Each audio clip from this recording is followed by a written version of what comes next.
Hello. Hello. Hello, everybody. Wait, why am I here? You hang out. You're here. You do you. You're Why great. not? We like you being here. We enjoy you sometimes. All the time. You better. I'm amazing. Oh, I forgot to put the horizontal chat here. Hold You're on. lucky to know me. That's very true. Yep. There's no lie there. Let me grab the horizontal chat from over here. Don't worry, guys. I know that the darkness is scary, but we can fight it. We can get through it. See, we're already through it. Look at that. It's so crazy how we can get through things if we just believe in ourselves. Hello, everybody. We have a horizontal chat now. Say goodbye to Big Chat. I know everybody loves Big Chat, but it's gonna die now. Here it goes. Big Chat died. Man, I heard Kingdom Hearts was light, but this is Zelda, so man, that's weird. Kingdom Light is heart.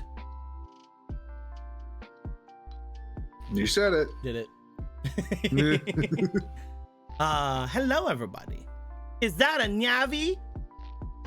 It could be a Navi. Hello. Look out. Listen. Bitches. My favorite line that Navi ever said, whenever they looked over toward the Gerudo and were sneaking around and then just said bitches at them. It's great. It's It's wonderful. my favorite Zelda game. Absolutely. Zelda fucking Navi goes crazy edition. I don't know. Why were we looking for Navi in Majora's Mask? How come we never found Navi even? What happened to Navi? Did she ever come back? Do you think the hero shade You saved the world and she fucked off. Do you think the hero shade in Twilight Princess like ever found Navi? No. Nah. Fuck. You think Navi did like a cat and just like wandered off to die? Yes. Oh Yes. no. Oh no. I was pretty sure, like, there were a lot of theories that I've seen. I'm pretty sure, like, a very consistent one that people have was that Navi went to go die after the end of Ocarina of Time, and so Link thought to go find her. Maybe he was going to, you know. Anyway, hello, how are y'all doing tonight? I remember that Like, theory. damn, finally this is over and I can never say this guy's name again. Peace. I mean, to be fair, Navi really didn't want to do that job like in the beginning, right? Like they had to be told that, and then their boss died, and it's like, when do Yes, she I hated it. stop? Just am I still getting paid? Like, I want to fulfill your dying wish, but like, how long do I have to fulfill your long? dying wish? It's been like a whole week. Can I stop? It's been a This whole guy week never in talks 7 to me. years. He just yells. He just tells me to shut up when I try to help him. So fucking It's everybody's so very mean to awkward all the Navi. time. Everybody's so mean to Navi, man. Navi's great. Navi's wonderful. We don't Yeah, use it. compared to Feast, she's fucking godsend. We don't Like, use it anymore, but there was a thing that you guys like used in the beginning of the campaign where like Z could help you target things, and like we haven't used it anymore, but with like recently. that was a but, like, thing. yeah, Z can give you guys bonuses on your attack rolls. It's I Z think- targeting. Oh, I think we stopped using that because Z disappeared at one point. Yeah, Z left at one point. And then it was like, we completely forgot Z could ever do that again. Yeah, Z can. Also, Z can be targeted by enemies, and that's probably problematic. Gosh, I hope we didn't forget about any other Trying to fill the air NPCs. by talking, but he just ignores me. You suck, Deku Tree. You're a bad boss, and this guy is a terrible host. You're a bad He's not boss. even a mute, he's just a jackass. It's like we forgot about any other, like, NPCs and their important story and plot. Hello, Myro. Whenever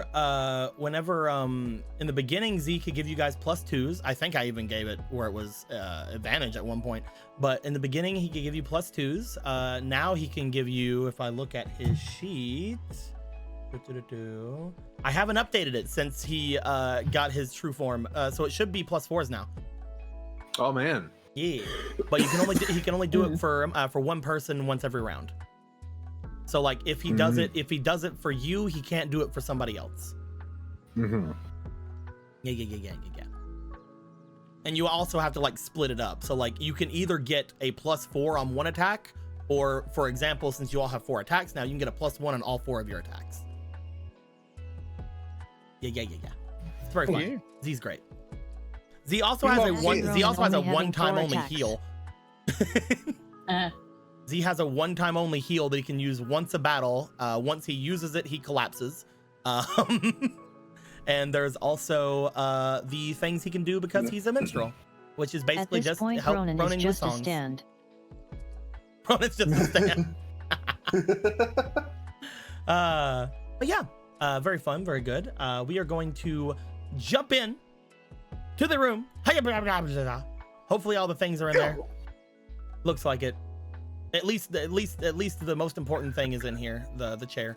That being said, here is room. Room is doing good. Room is fine. I added a lot more space to the room, and then I got rid of everything that I needed the extra space for. Very fun, very cool. That being said, who wants to tell us what happened 2 weeks ago?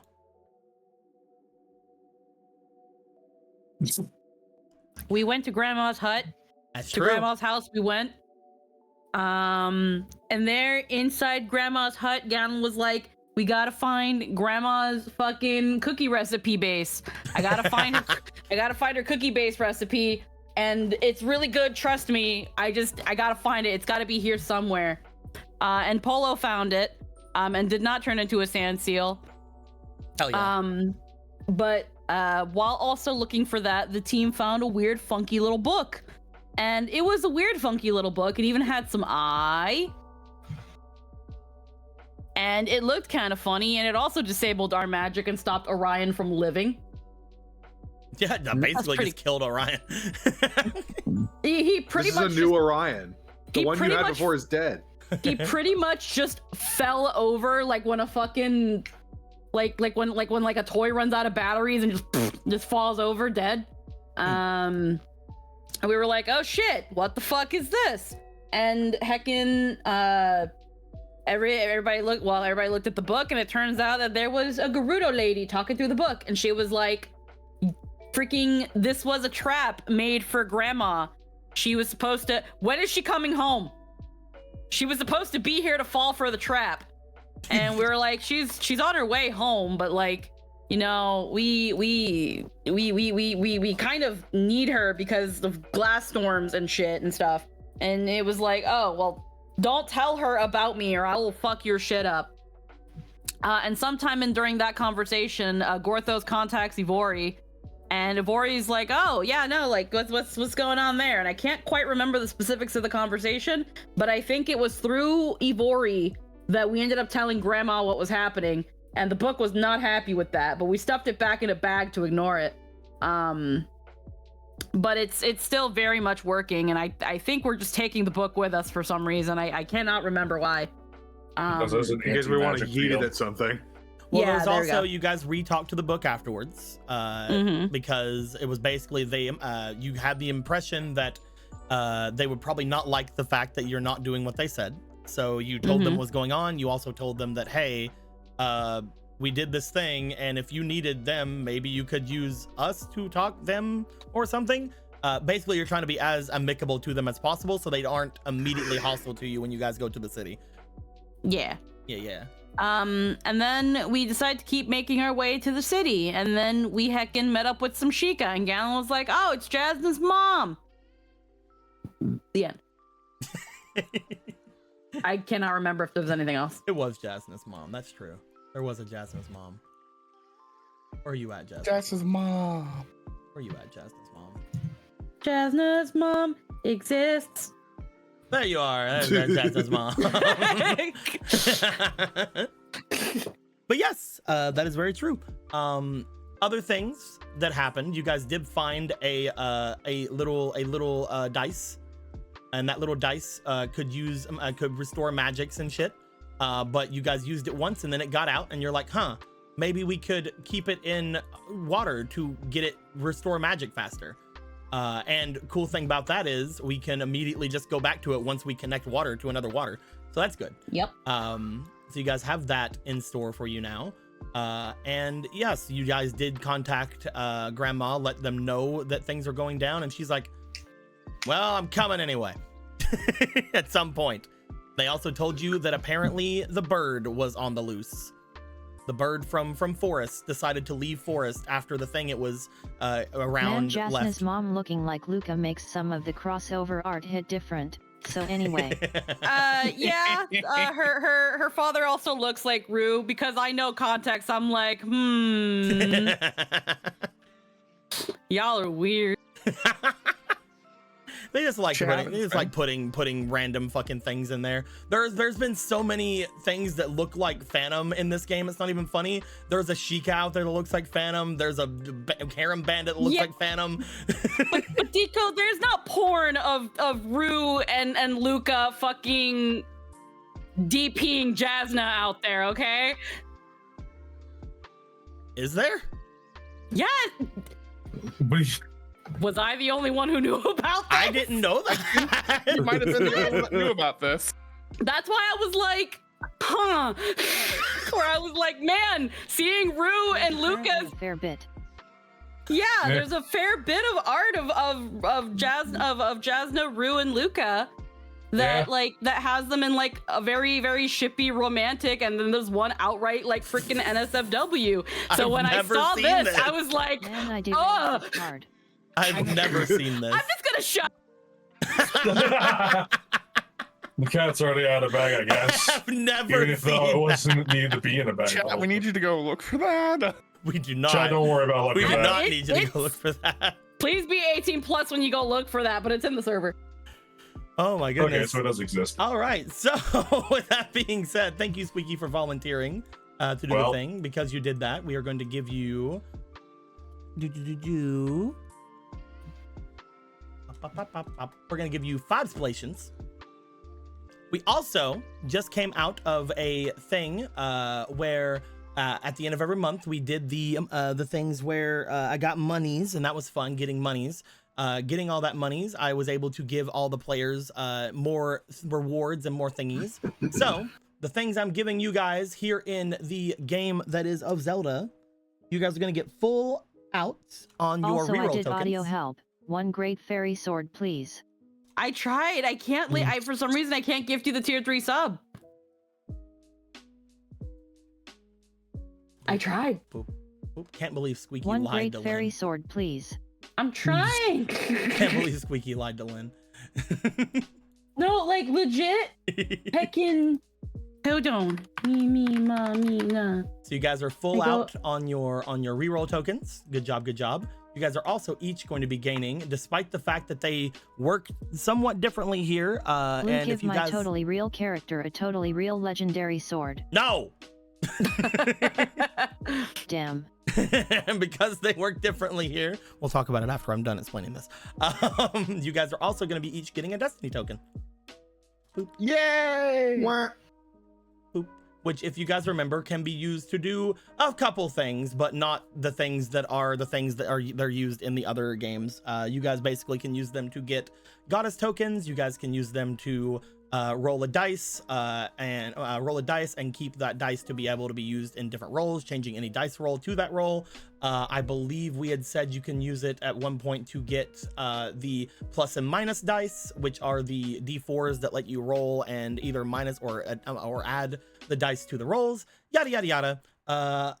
All those things can be fun. We can have many more consumables, many more dice for the dice gods. Very fun, very cool.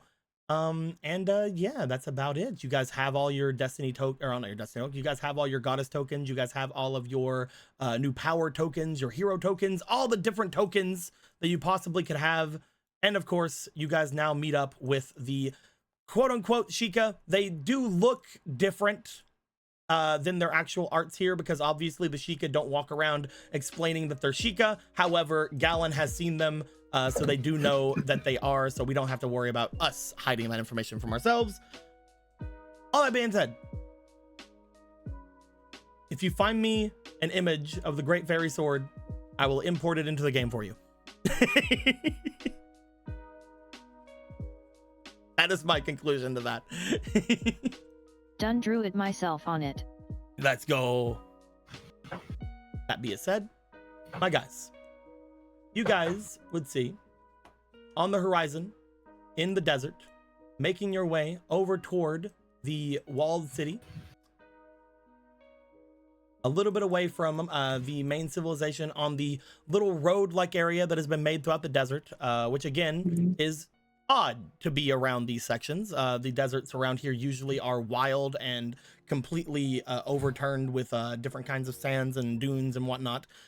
But they have been seemingly very much worked upon in the past, like, according to Gallon, maybe year. As Gallon runs over toward where Jasna's mom is, Jasna's mom looking very confused at first and potentially hostile, and then seeing it was Gallon, said, "Oh, never mind." You guys see Gallon running up toward them, giving a wave, all that good stuff. You guys, upon seeing these random ladies, Gallon running over toward them and saying hi's, they seem to very briefly chat a little bit away from you. I'm going to ask, are any of you making your way with Gallon over toward these three ladies, or are you guys going to be staying back? Obviously. Yeah, I'll walk over. Yeah. All three of you guys making your way. What about you, Jazz? What about you, Polo? She'll make her way. Okay. Who are these? Sheikah? More Sheikah? Again, on first look, Yeah. you guys would Yeah, no. see them as sort of just regular travelers, regular like Hylian travelers. However, as you look over to them and you see the telltale signs, especially with Gallon pointing out that it's Jasna's mom, you start being like, yeah, they do sort of have the walk about them of someone who is a trained fighter. They definitely seem to be moving with a lot more intent. You guys are a lot more easily able, especially Marco, to see that these people are definitely the people of the Sheikah. As you guys approach, I will say the others will most likely stay back, just because you guys do have large creatures and large peeps and a fucking Lizalfos with you. All of you make your way forward. It seems that Gallon is over by where they are. You see the larger of the two Sheikah women in the back, seemingly staring off toward Gallon, and then seemingly looking over toward the one who Gallon is talking to. They have a hand up, like just as a, it's okay, calm the fuck down, as they are explaining things. You see that Gallon looks back to you.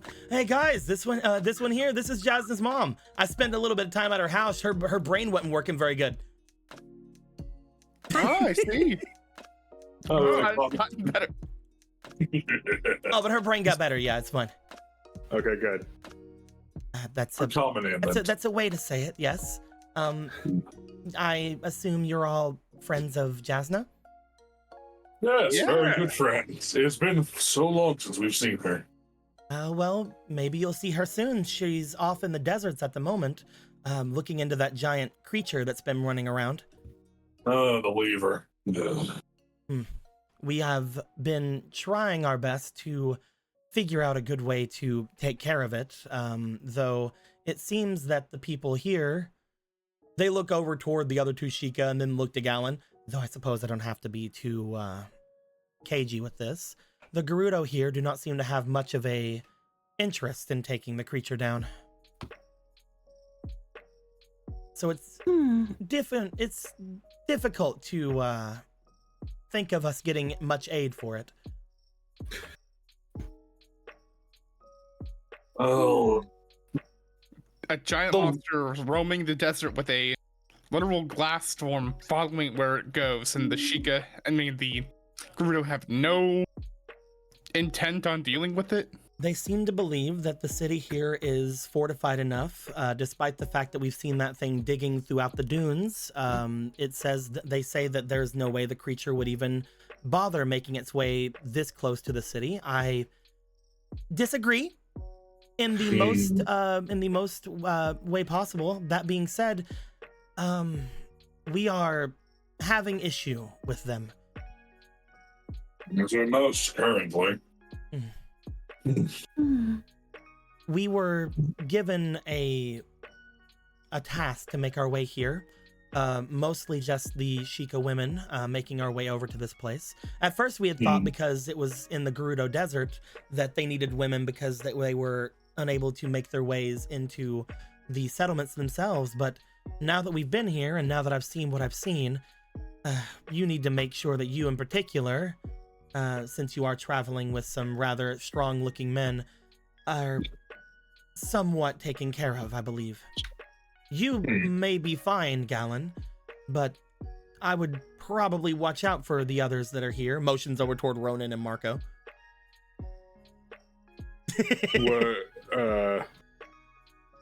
Right, for weird Why? curse thing. All the men keep, disappearing and coming here. That isn't the main issue here. Fortunately, I suppose, whenever we talk to the men here, some of them seem as if they are more than willing to aid us in our battles, but by the time they make their way outside of the walls, it's more difficult. It's They as just if want to go right back. Yes, it's as if they're compelled to change their minds at the last moment. We had a rather large convoy even just an hour ago, but the furthest we were able to get them out was the outer city. More terrible magics that plague the world. We will handle those. I'm most likely going to have to make my way over toward the creature ourselves decently soon. I don't want to leave Jasna out to it all by their lonesome, but we've also gotten a lot more news in the, predator department. Apparently a large creature is on the move, making its way here as well, and we can't be spreading ourselves too thin. That might be the rock. I believe you had mentioned, there was a big bird over top of the forest. I left the forest. And it's the one coming here? Most likely, unless there's like a third giant monster coming here for some odd unknown reason. It wouldn't be the first time historically that large monsters congregated randomly. You see them look a little awkwardly. Oh. We have been getting some reports as of late of something moving through the mountains. Is it large and skeletal? I do not know. Anyone who's been able to get anywhere close to it has not given much of a response to what it is or what it could be. We believe it to be large, but I don't know if I would call it any sort of stall, especially as it's moving in the day. Well, is it dragon shaped? Again, we haven't got a lot of information on it. I believe it to be maybe something of perhaps a large moblin or a hinox. Oh. Is it carrying... You don't know much. We only have been able to see the repercussions of it. We have the men surrounding the outer perimeter of the deserts and giving us as much information back to us as we can. But even they are not able to get too close to this place, so the only times we can get information is when we leave.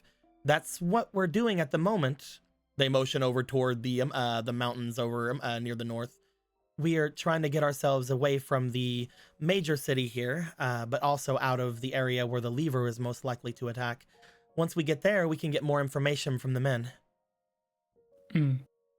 So there's a moblin creature rummaging through the... That's not good. Well, thank you for letting us know. I would feel bad if I did not let you know everything. We don't know, again, the kind of creature it is. We feel that it has to be a moblin or a hinox of sort because it is leaving food behind. It is one reason why I think that it is not a stall. It is leaving much carnage in its wake from the northern mountains. We've seen animals and maybe even travelers making its way through as just, pieces. At this point, it's odd that we're not able to see it, though. We think that it may be making its way through the mountains and maybe through different mountain passes. But if it's doing that, there's no way the Gerudo don't know, which is the major problem. Gorthos has a brother in the mountains. He is fearful of his safety now. The Gerudo here, they have many different connecting networks throughout the northern mountains. They were out of use for a long time because they were mostly abandoned whenever the Gerudo went further down into the deserts. But now that they've brought up residents once again here in the northern area of the desert, I believe that those places are being in use again, though I've been told several times by the Gerudo themselves that that is not the case. Currently, we're finding it difficult to even infiltrate the area.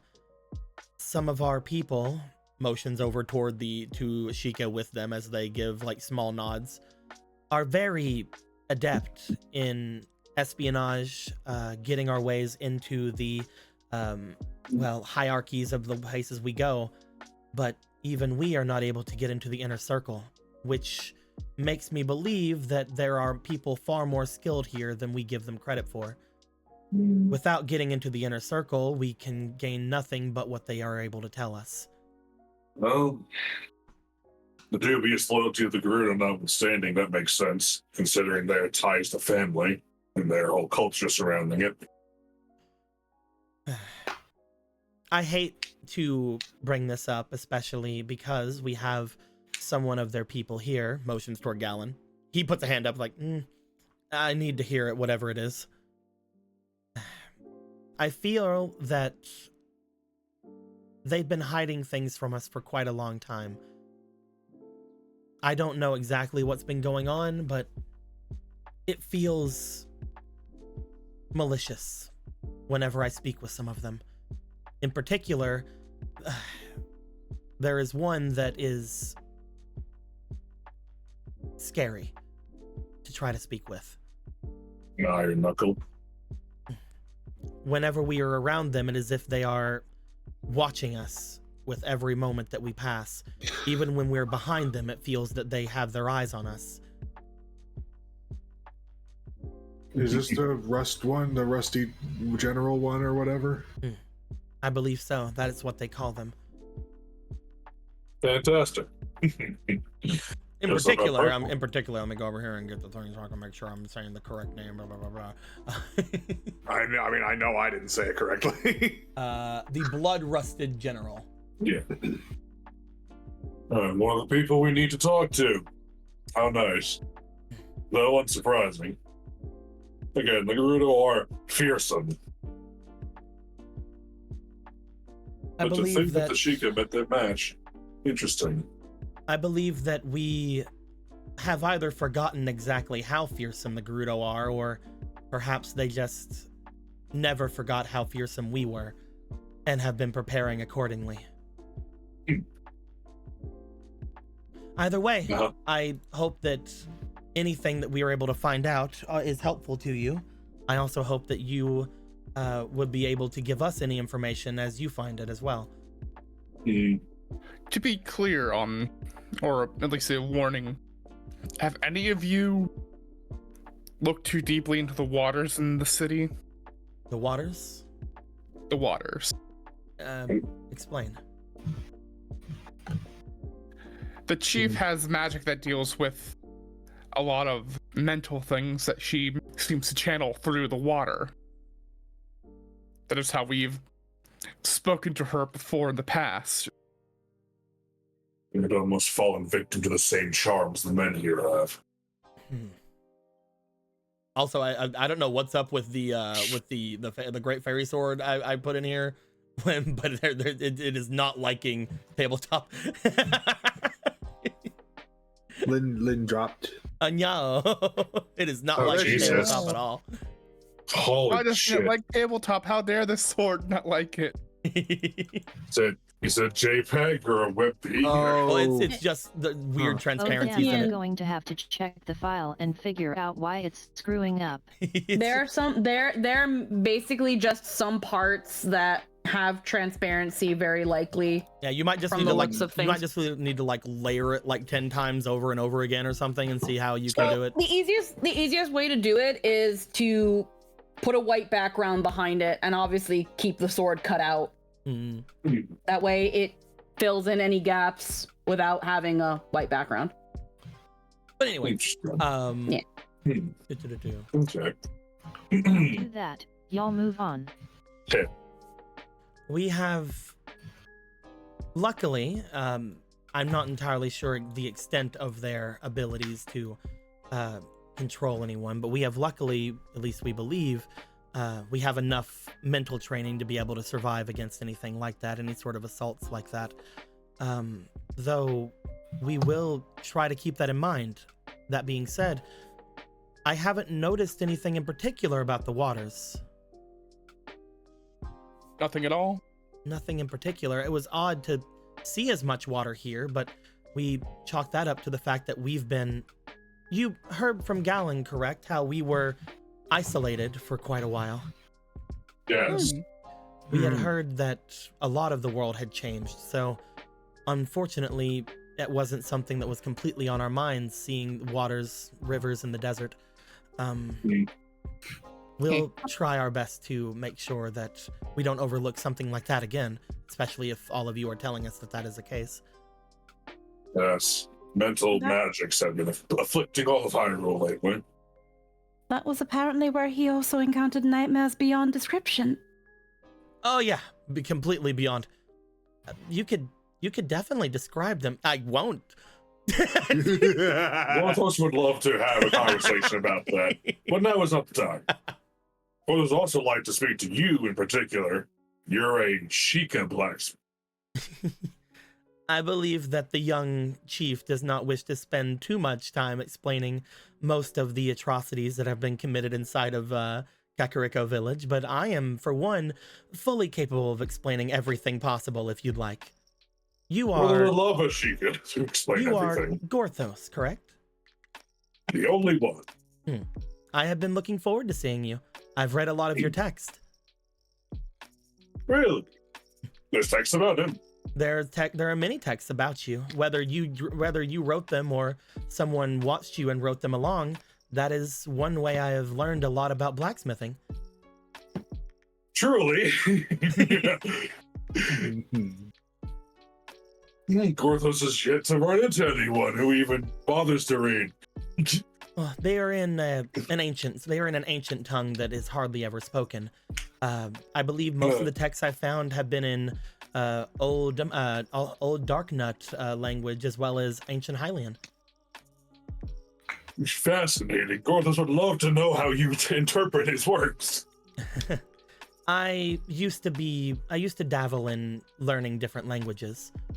Mostly at this point, I've found myself in a high position in the Sheikah, but mostly just through the bit of interest that I've taken over the years.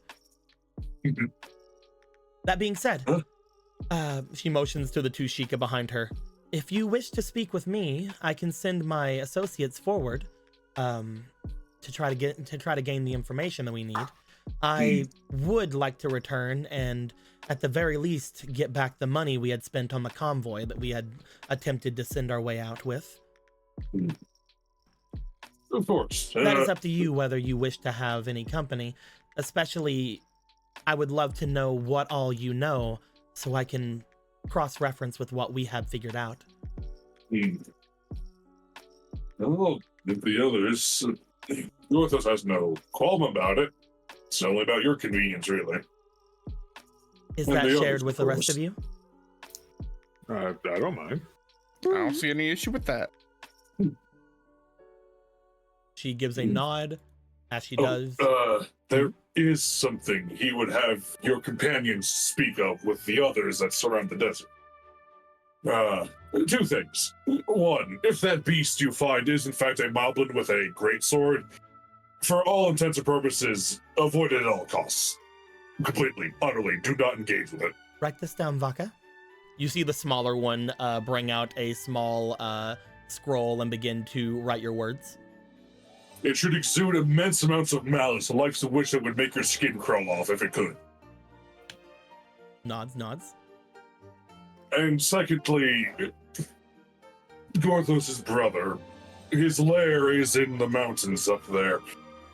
You cannot miss him, though it might be difficult to find him. His name is Volcircuit. You can't miss him, but it might be difficult to find him. He is very stubborn when it comes to If he is within your line of sight, you will notice him. Yeah. If you like, we can potentially send some scouts off to the north. He is full circuit. He's a great stall dragon. They nod over toward the other two. Is that all? He doesn't like visitors, but he's also an actual softie, so pay not much attention to his words about that. We can be very discreet. Hopefully.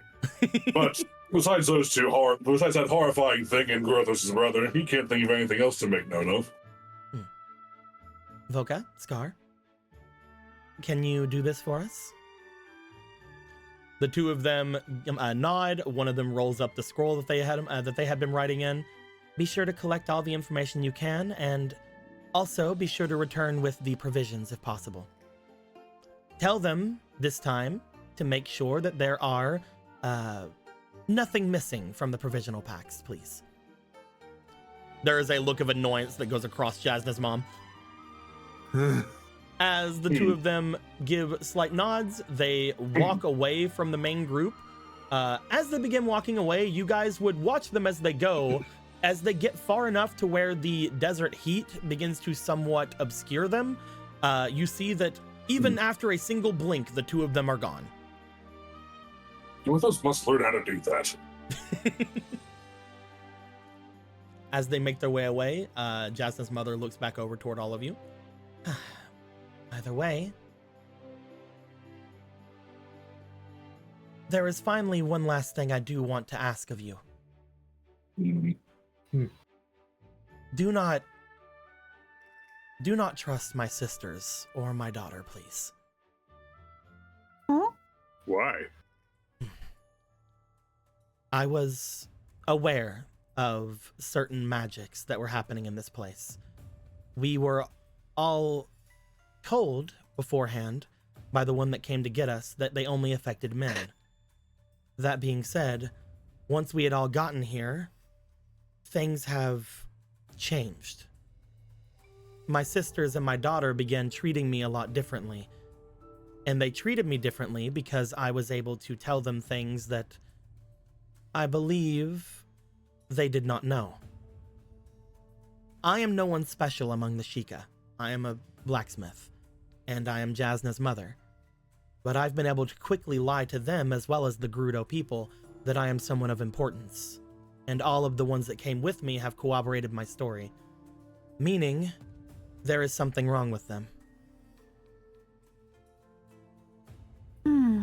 We saw it affect women in Castletown too. Even a lot of the words I told you just then, I have been trying to make sure that are something that they would know differently. This means that something is less controlling them, or influencing them, and more controlling them. If they were just influencing them, they would know quite better that I was no one special that did not need to be listened to. But since they are listening to me, they must assume that I am someone of some kind of import. Meaning whoever's controlling them does not have a lot of information, at least on the Sheikah and our ways. That is one good thing. Who do they think you are? Just like the chief, or? They believe that I am an elder of the village, it seems, or at least one that is in line for it. While that could be true if I were to go and talk to the young chief, it is not something that has ever been said out loud to anyone. There are many missing elders as to what happened previously with things happening in Kakariko village. So if I wanted the position, I do not doubt that I could get it. But they seem to all be acting as if it is already mine, including my daughter. Jasna, I have asked that she stay out and look for that creature, the lever, but there really is no reason to do that. I trust that she is powerful enough to do so, and if I were to go and ask her to take on the rock as well, I'm sure she would. Whatever influence they have does not stop their personalities as much as just the information they have, which is very hard to believe. It's subtle. It's as if whoever is doing it is spread very thin. It makes me what's it believe for? that there is a limit to their power. Almost like they're spread across 2 entire peoples already. Well then. I'm sorry that I deceived you all in different ways. I do know of you, Gorthos, and I do know of some text that you wrote, but I did lie about a lot of the languages and other things that I know. Oh. Well, Gorthos can read it. I was able to pick up small bits your of. advancements. I was able to pick up small bits of it, and I do know Ancient Hylian a little bit, but there is no such thing as an Ancient Darknut language. They did not have many written languages, mostly symbols and different things that meant things, but nothing truly in a sort of language. Well, I just would have thought at this point they would develop a little something more complicated, but... Oh, now, perhaps yes, they but never did. in ancient times they did not. Hmm. There is no old Darknut language. I don't consider it old. Interesting. If you don't mind my asking, how did you avoid getting charmed like they were? I believe it is because of the creature that we have went up against before. The nightmares and the La dark. la la la la la la la.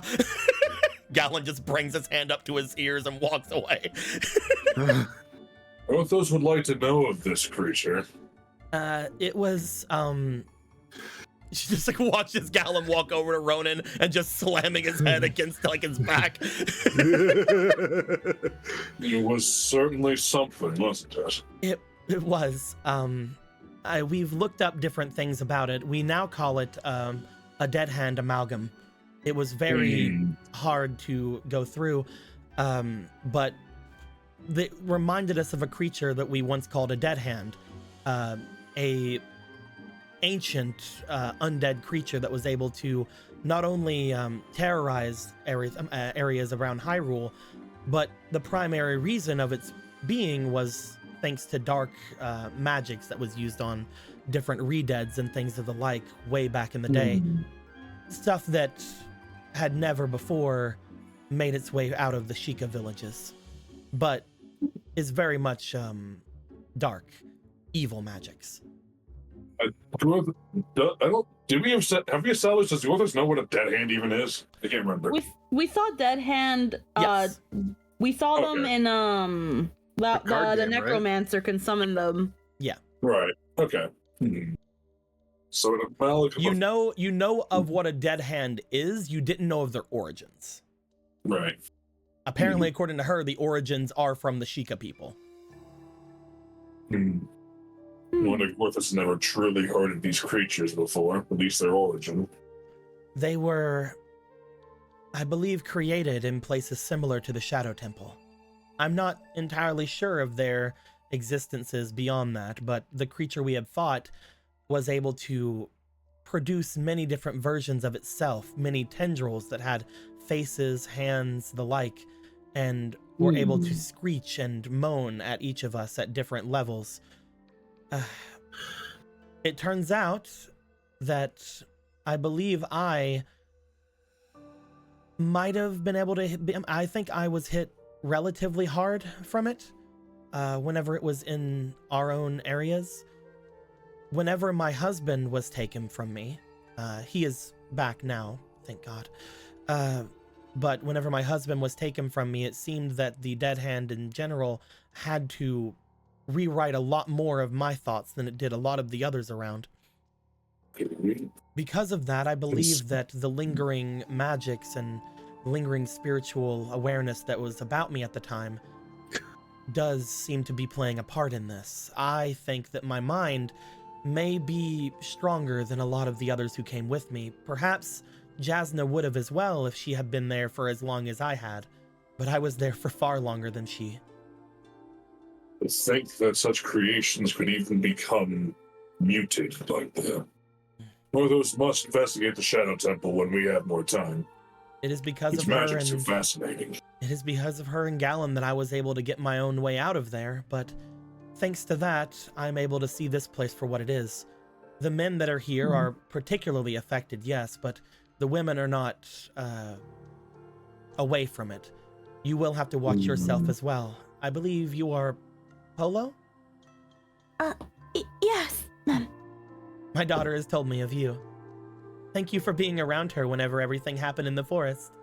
I don't know how well she would have survived without all of you around her. I feel like I should be thanking you. Hmm? She was an invaluable source of support. I was so... well, it's a little embarrassing to think about it. I was, I guess, a lot more pathetic back then. We all look on our past selves with a bit of reprehension sometimes. Are we done Tell yet? them Are we about it. done talking about it? We're done. Okay. Yes, the past can be quite embarrassing, shameful. But, yes, Jasna is an invaluable ally, and he is glad to know she's doing fine. Ronan, I would say sorry about hitting my head against your back, but I think you did more damage to my forehead than I did to your back. Sorry. He just This walks away a little bit, gets back You didn't over. have to hit the armor. I felt like I did. Also, every bit of you is armor. No, I'm only wearing little bits. Look. There is something Gorthos has been dreading, but he feels he does need to vocalize now. Rockets, Vega, and Zelda may very well be afflicted with this control. They are? It could be. Gorthos Oh, hasn't. I meant, and they are? Vega is Polo's My brother. brother. Rocket is an invaluable member of the Royal Guard. And Zelda brother. is... Zelda is... Not my The fault. mortal goddess. the mortal goddess given flesh. Oh. Well, I'll process that in a second. The other one, Most people would do. the other one, Vega, do they look like you? Motions to Polo. Yes, he's very big, and he has brown hair that kind of umbers out, and he's got big curly horns, and he's very loud. He This may be wears a a strange question. How loud is he? Extremely. He very, very, very loud and boisterous. I believe I He- might he- have heard your brother.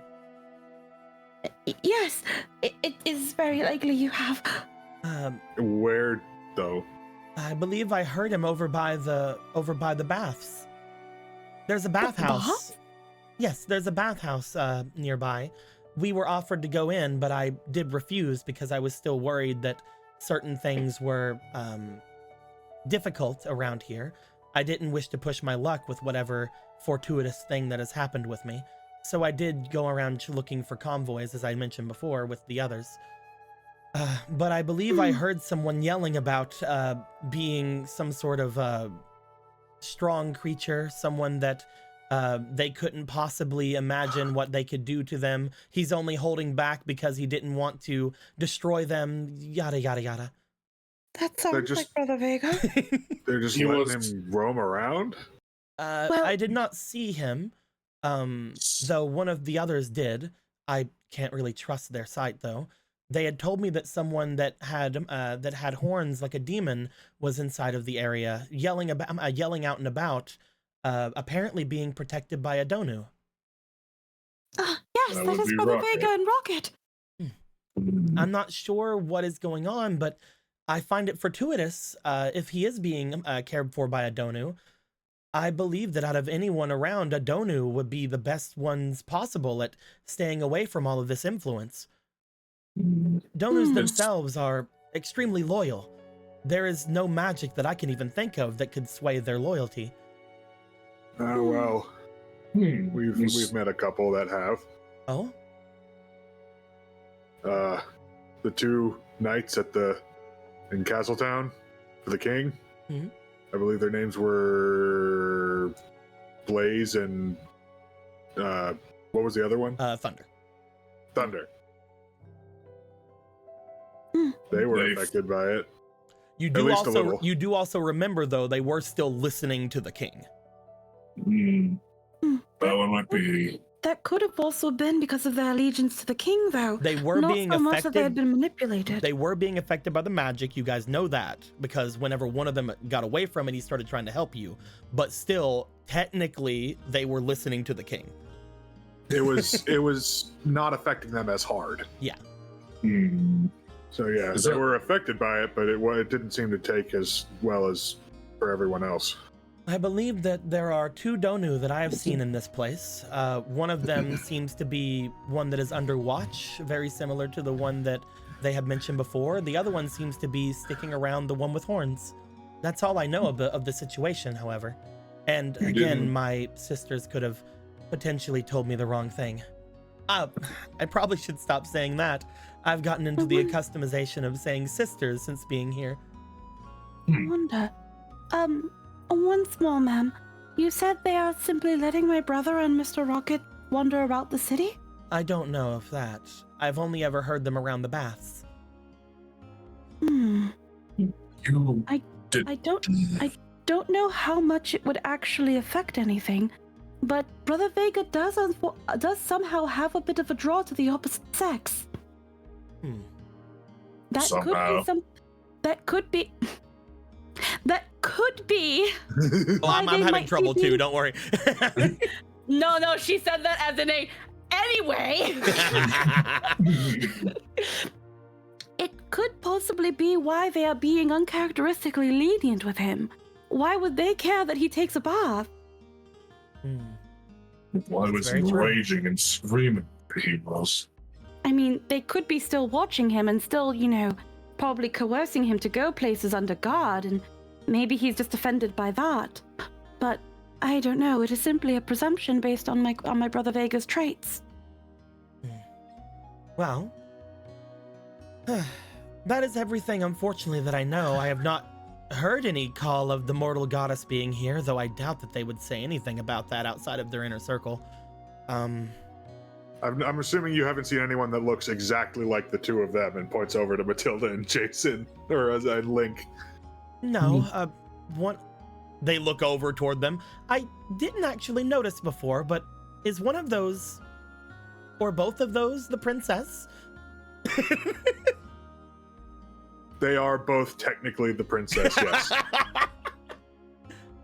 It's complicated. Well, I was told a little bit about them by my daughter. Though it seems very complicated now. Yeah. Either way,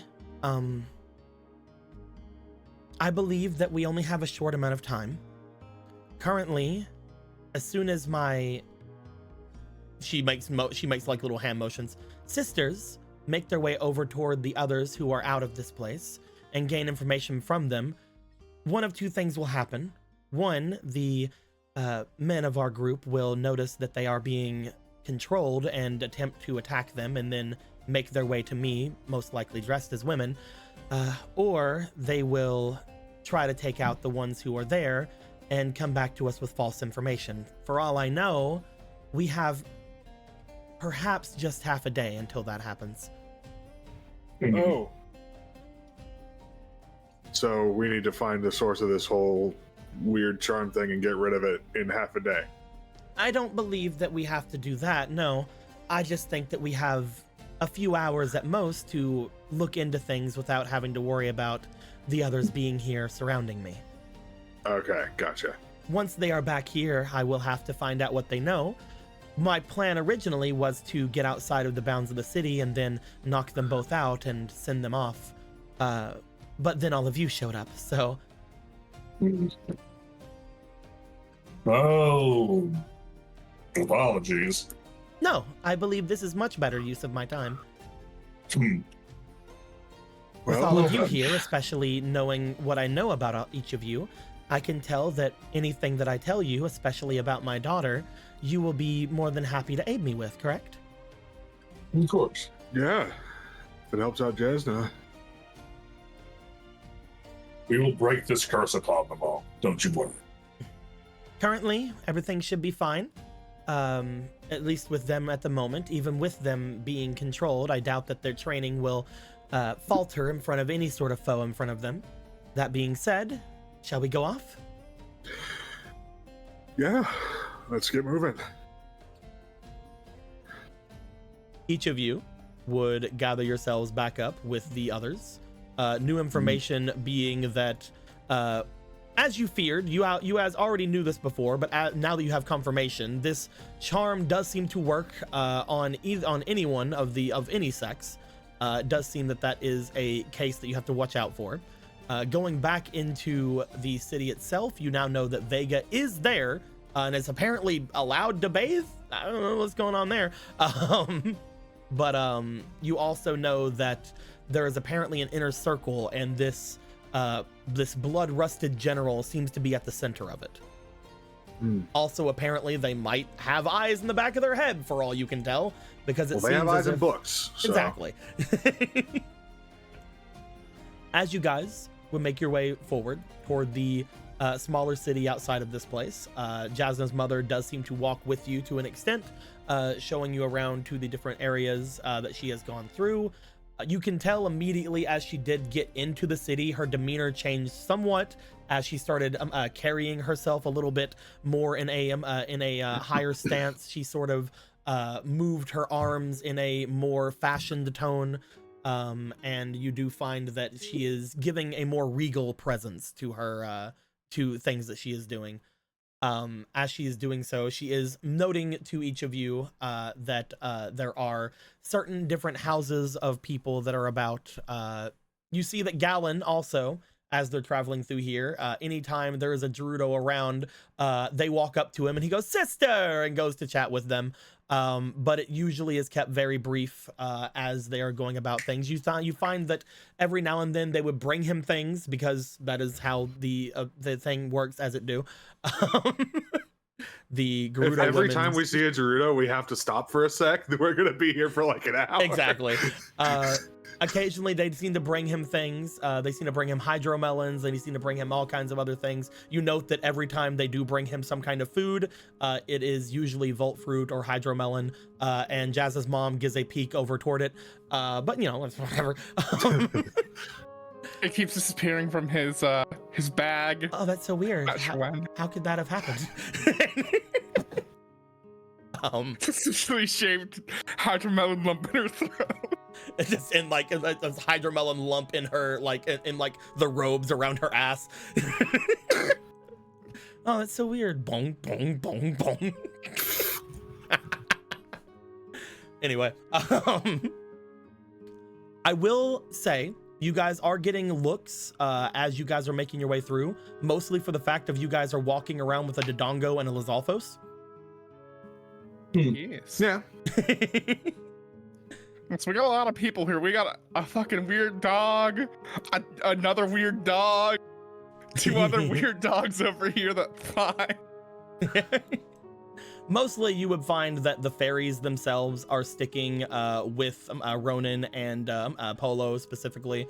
They are usually hidden on them, especially now that Z and Aster cannot be looked upon as little orbs, that people are just sort of seeing them in their true colors. They're keeping themselves scarce. Aster doesn't mind, but Z definitely minds. He's like, there's so many eyes on me. But as you guys are making your way through, if you guys are going through with Dawn and Halcyon, or Halthin, how we say it? Halthin. Since you guys are making your way through with Dawn and Halthin, you do find, upon getting to the main gate of the city, which you guys can come back here and explore the other area if you wish, or if you guys want to explore this area more, you can right now. As you get up toward the main gate, you do see that not only are there a couple of guards in front of the gate that you would normally expect there to be. Nope. Get over here. Get over here. Get over here. There we go.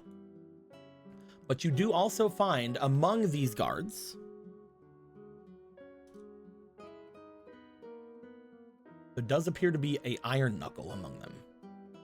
They slimmed down the armor.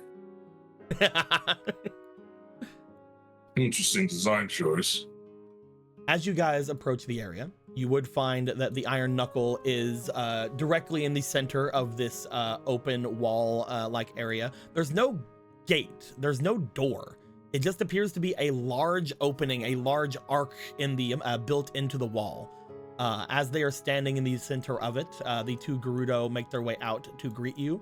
The both of them turn toward not only Jasna's mother, but also over toward Galen. As they approach, they go, "Brother!" and they're like, "Sister!" And one of them hands him an apple, which promptly disappears.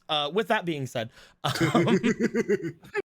you do also note that some people, as you are going by, Ronan, almost forgot to do this. As you are walking by, you and Dawn and Halfin in particular, they are offering you water. Oh. You find that a couple of Gerudo are holding out small little jugs and glasses of water to you as you go by, as they call you Lord Zora. Lord Zora. Mm-hmm. Hmm. I almost forgot to mention this. So as you are going by, yes, one of the only other out there things that are happening. We'll say this is before you get to the Iron Knuckle. Occasionally, there is the occasional woman who would make their way out and offer a little tub or a little jug of water to who they call out to be Lord Zora, as they're like, "Lord Zora, are you perhaps thirsty?" Oh, sure. You look as if the heat is not bothering you at all. Oh yeah, it's this cool thing I got a while back. He like kind of gestures to the armor. It helps a lot, and also this. Well, be sure to sate your thirst as much as you want. Well, thank you very much. He will take it. You will take the jug of water? Yeah. Okay. This happens. This happens on occasion, so I assume you only probably take one jug. Yeah, as you're walking through. You were saying? No, that's about it. Really. Oh, okay. Anytime someone comes up and calls him Lord Zora, he would be like, "You don't got it. It's just Ronan. The Ronan's fine." Oh, we would never, Lord Zora. You are wearing armor of a great beast. Are you not a divine beast? No. Oh, we are sorry, Lord Zora. We were given. Hold on. You find them going back. This would be. We're gonna assume the one you took the jug from. Okay. They would make their way back into their settlement, back into their home, and they would come out with a drawing of a large muscular Zora in a bit of a bestial armor. It is different than the armor you are wearing. It is not like a draconic looking armor. You find that it appears to, at least the one that they're holding out, appear to be one of what appears to be a great furred beast, similar to maybe a bear or something like that. You find what appears to be a large, dark Zora in a similar look to yours. They seem to be if we were to give them a thing, a Zorka. Huh. That can't be Adam. Can it? I mean, we're kind of similar. You know that Adam looks large, but is mostly looking like the regular Zora that are around. This one appears to be very much in your sort of image. Huh. Well, yeah. I mean, I can't deny that kind of looks like me, but. Yes, this is been recently applied outwards to us by the Queen herself. This is an old picture of the divine beast Lord Zora. We assume that any Zora who wear armors of the divine beasts out there are ones to be respected and observed. Is this armor of the divine beast? It's like they motion to you. Are you not wearing armor of a dragon on you? Oh, I guess I am. Is the dragon divine beast? I would say if anything could be a divine beast, it would be a dragon. Okay. This one here, I believe, is of a great spirit of the Eastern Mountains. Although we do not know much of it ourselves. This was many, many years ago, from what I could tell. Huh. Would you like it? I mean, If it's important, then I wouldn't want to take it from you. Oh, we have plenty. This is something that was given out to us by the queen herself. There are many flyers such as this, if you'd like to have one yourself. Sure, if you're offering, then yeah. They hand you what appears to be, again, this large Zora clad in this bear-like armor over to you. As they hand it over to you, you look down to it. It does seem to be the divine beast, Lord Zora. As you look at the bottom, just as she said, it seems to be a Zora wielding an armor made from a Eastern divine spirit. And under what context did she hand this out to everybody? I do not know. The queen said that it is something that we have found in our archives and something that we could be willing to accept just as we were doing so. Beforehand, I guess before we had moved to this place in general, we were hesitant on living alongside men and other such people from outside of our villages. So we had sort of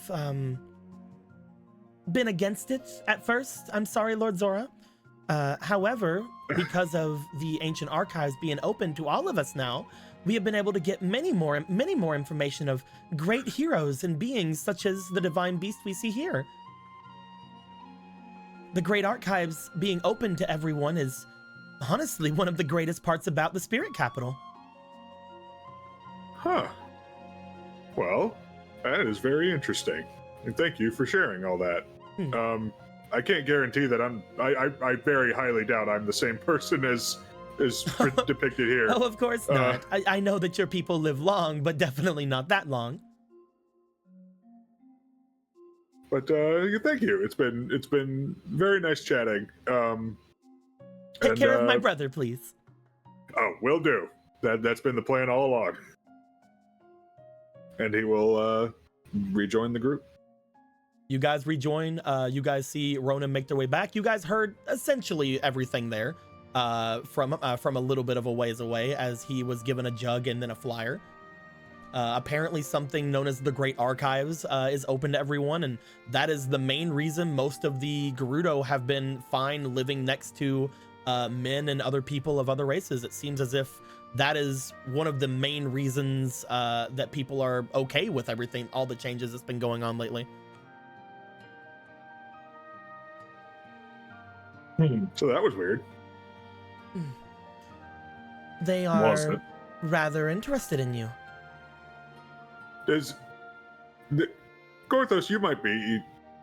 You and he gestures to Gorthos and Jasna's mom. Do you either, like, you two seem like you might recognize this. He holds up the thing. Does that ring any bells aside from, like, kind of looking like me? I do not believe so, no. Gorthos examines it closely. The image seems rather old, much older than myself, but looks over toward Gorthos. You see that Link is also like peering over the edge, just like, ooh. Oh yeah, Link. It's like, nothing, no one that I recognize, though I haven't been very active in the past like 1,000 years. It's just Gora was red, right? Yes, this is definitely again, and Gora looked like other Sea Zora. Ronan in particular, again, we call them a Zorka for a reason. They look much larger. They have a much larger fin. They have a much different like mouth, things of that nature. This definitely looks more like a Zorka than a Sea Zora, like the Zorka variant. Gorthos hasn't met many that look like this. Speciesation and all that. It happens to quite a few disparate peoples. The Sea Zora, from what I can tell, are quite varied. There are many that have many different shapes to them, but you are the only one that I ever saw with this kind of, noting your jaw especially, like motions over toward the divine beast, as they put it, and points to their jawline and their mouth. One of those things is like jogging super hard, trying to figure out, is there any other Zorka he's ever met, heard of, or seen?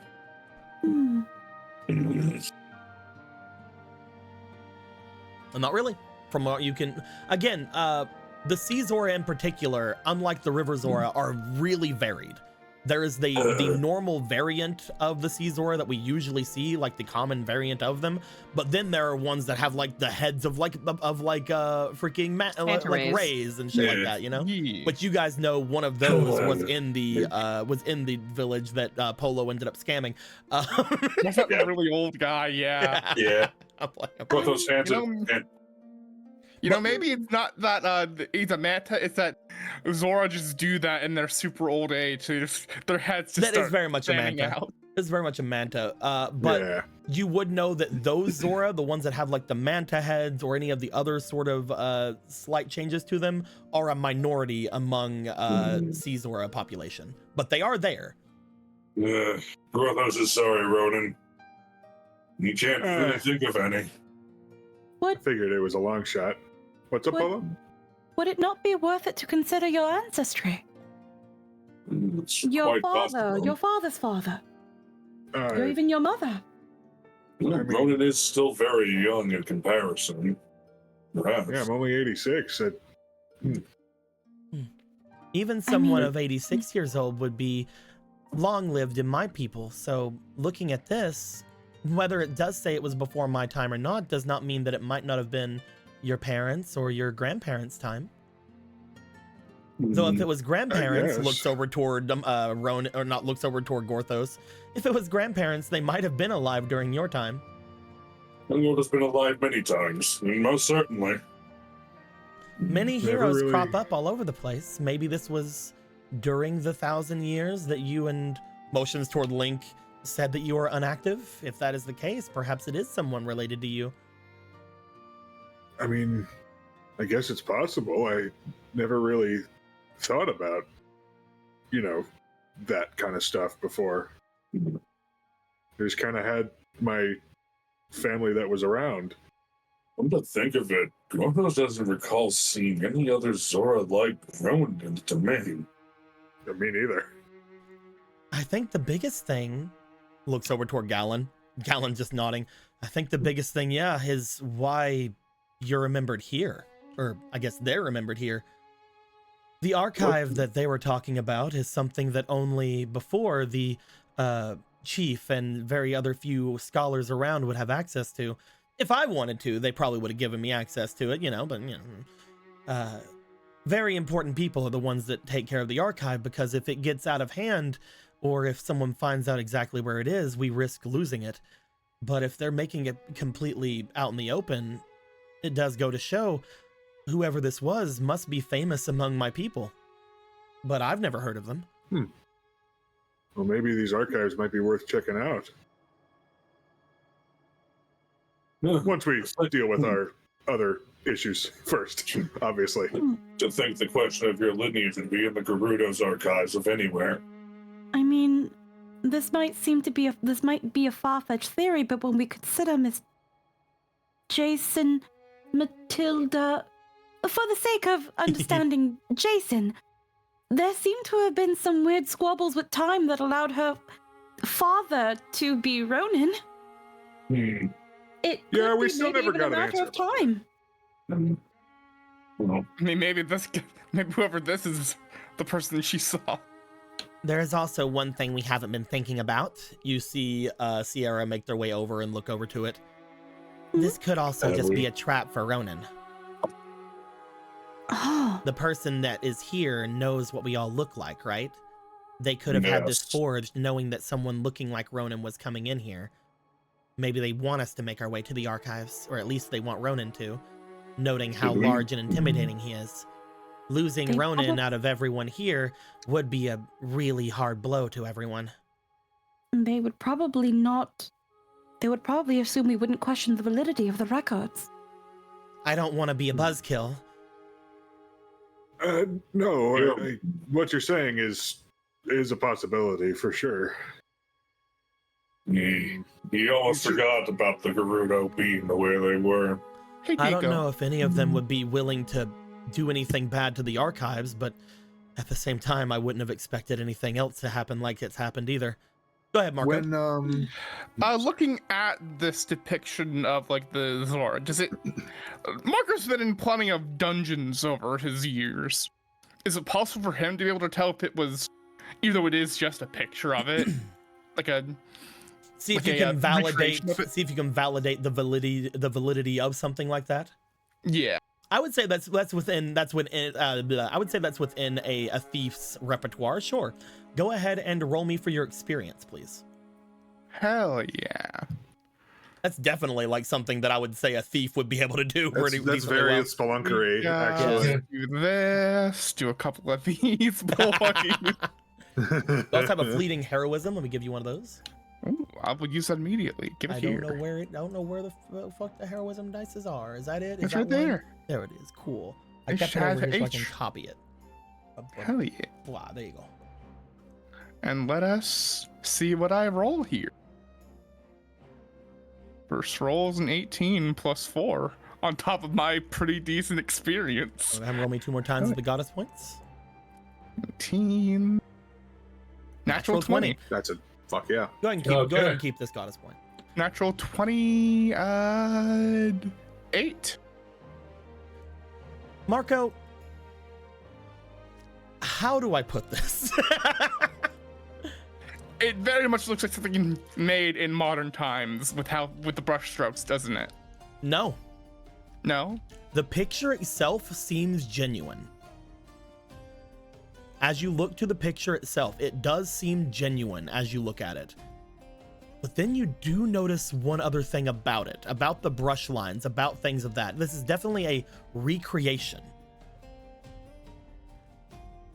But then you look at the description below it.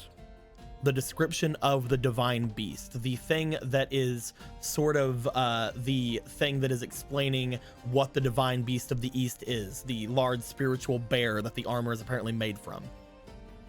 And as you were looking into it, you do find, Marco, there's a message in this. Hey, yo, there's a message here. Hey, yo. Whoa. It took a little bit of You fair. finagling. It kind of, yeah. It took a bit of finagling, but you do find that there is a very common, you can call it a thieves' cant, inside of the words. You take every third letter, since the only words in this, the shortest of all the words is a 3-letter word. You take every third letter from every word that is there, and you do find that there is a message that does say, let me be very clear with this. Give me one momo. Let's Hey, go.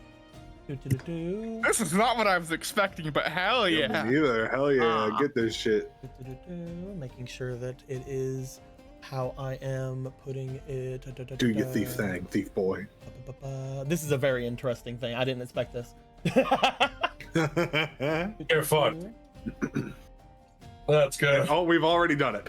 We've already done the thing that you were talking about earlier. 30 seconds. I set that timer.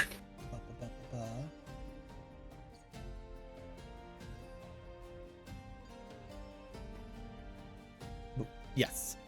You find that it is below the Temple of Sand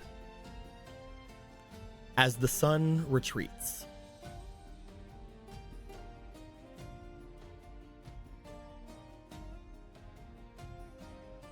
It is below the Temple of Sand as the sun retreats. A little coded message right here. Does anyone know what that means? It's below the sand when the sun. Probably something at nighttime? Yeah, but It just looks back out towards the desert, just. So the picture itself, that's genuine. Yes. Whatever that's about, that's real, guys. At least. Taking each letter here, that just spelled out that message. is that maybe where this was seen? Where this was like taken from? It looks as if the message was left for someone. The message was left for someone specifically. Like, no, but this was a decently, while it was easy for you to decipher with a fucking nat 20, this was not something you'd expect anybody would normally get. I feel like the reason specifically Marco got this is because of how he got his thief class. It poured all that knowledge into him that he's never really specifically used until now. Yes. This is not a spelunker thing, by the way. This was a thief thing. This was specifically a thief thing. I'm trying to find a certain thing and I lost it. I'm sad about it. This message, by the way, was not meant to be right here. This was supposed to be on something else, but I thought this was cool. So this is very cool. Thank you. Hi. Well, so the Temple of Sands, that's different than the Temple of Spirits. Is there a Temple of Sand? I don't believe that. Well, first off, you might be saddened to hear this, Gorthos. The city itself here seems to be built on top of what originally was the Spirit's temple. A lot of the stonework and different things that have been used in the town's construction was taken from the very spirit of the very spiritual temple. Excuse Gorthos? Gorthos thought they would just build a city around it. They deconstructed the Spirit Temple? From what I had learned, it wasn't entirely, how do I put it? It wasn't entirely intact to begin with. Something had apparently ruined quite a bit of it. They were repurposing it for the rest of the inner city. That being said, I believe I know exactly what temple they're talking about. It is most likely not the temple as if you would have thought of it, Gorthos, in your time. Probably more of a palace, if that is anything. There is a temple here that seems to be made out of entirely hardened sand. One that has been given the name the Glittering Temple, or the Temple of Sand.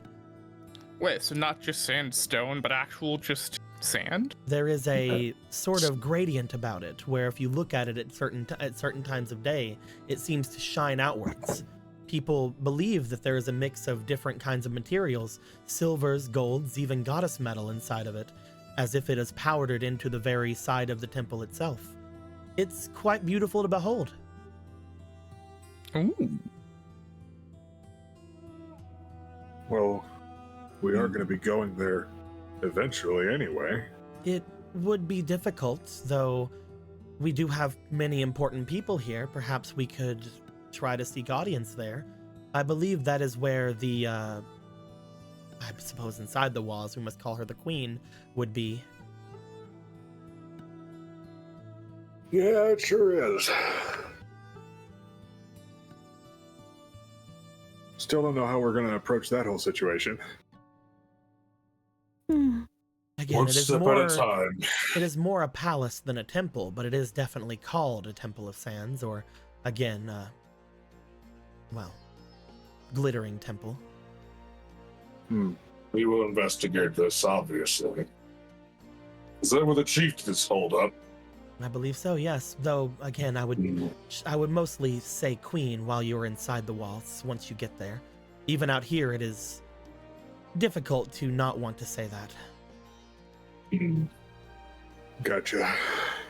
We don't know what ears are listening. Gorthos has one last question for you before we're ready to enter the city proper. Did you see a blonde woman wandering around anywhere, by chance? Blue-eyed, Hylian, yay tall? Not since the last time you asked me, no. I'm sorry. Yes, I'm sorry. Oh, he might have been thinking that we were still talking to the sister over here. Definitely. Is that what you were? Is that who you were asking, Gorthos? Yeah, I thought that was I'm sorry. Oh, okay. I had thought you were talking to Jazz's mom again, and she's like, I mean, you already asked me that earlier, but No, I was asking the Garuda. If we are still around the Gerudo, especially, I'd hope that you guys would be saying queen. I imagine the group was a little a ways from her. Yeah, we'll say that at this point, Gorthos, you would return to the sister. Who, by the way, I didn't realize she had a name. I'm gonna grab one that doesn't have a name. Hey. Only nameless faces here. Well, it is. If they have a name, I'm worried that it's an important name. I don't think that one was an important name, but it might have been. Like, for example, that if it has a name, it might end up being like fucking Gallon's mom from the backstory, for all I know. Yeah. It was Sister 23 Zana, so I don't Yeah. remember which one that was specifically. I know specifically one of them was like a hydromelon merchant that doesn't like Gallon because Gallon kept on stealing their hydromelons. But I don't think it was that one. I don't think it was her. And I don't know that couldn't have been the one that was the chef or the king. Oh no, that one has their own art. She has her own art, yeah. Whatever. But It's yes, fine. So we'll say Mayhem? that you guys return to the sister that gave you guys the poster, as you guys do. She is seemingly setting out more of her waters as well as other things. She seems to be a shopkeeper of sorts that seems to be selling provisional things to different caravans and carriages that go by. You guys wait your turn as she does send a large jug of water off with one of the other carriages full of men going off to do some construction work. As she turns back to you, oh, of course, Lord. Sorry, you said your name was? Looks toward. Gorthos. I was looking toward Ronan when they were saying that. Ronan. Sorry, I was almost said Lord Divine Beast and my brother, sister. As they go through the motions of if Gallum was still a player, can I do something for you, brother? Oh yes, of course. Blah blah blah blah blah blah. Anyway, you do find that Gorthos. You make your way over to them. Excuse him. He has a question for you. Of course. And you are Donu, correct? Yes, Gorthos. What can I do for you, Gorthos? He needs to know if you've seen a woman wander around here, Hylian, about yay tall, long blonde hair, blue-eyed. Oh, are you speaking of the mortal goddess? He just does the thing. He just does the thing with his arms, like he just slap. Like, he's like, oh, all right, yes. Oh, wonderful! I had assumed that you had. It seems as if you had a couple of fangirls with you of her. Yes. Motions toward not only Matilda and Link, but also toward Sierra, who's like, "What?" Yes. He is looking for her. If you were looking for the mortal goddess, then I believe she'd already delivered any sort of speeches she would have for her given days. Though you would be able to find her near the glittering temple. Speeches. Of course, the mortal goddess has been very well keeping us all enthralled with her speeches lately.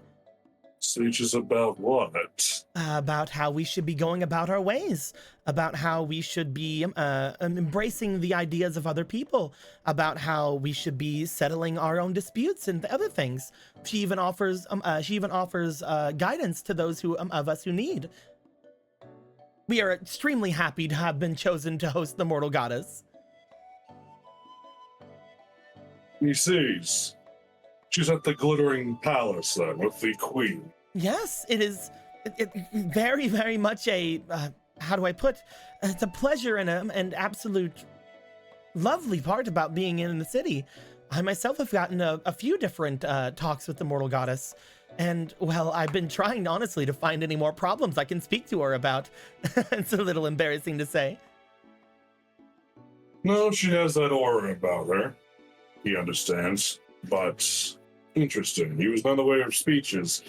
How often does this happen? Well, I believe that she speaks at least 3 times a week. Or at least she is scheduled to. She hasn't been here all that long. She already had her speech earlier today, so I believe she will have another in 2-day time. Okay. Well, thank you very much. This has been invaluable. He will leave you to your business. Of course. If you ever need anything else, be sure to come by. Though I believe that, from what I see, the Divine Beast does not need any of my waters. Sorry, Ronan. It's you're good. Thank you again.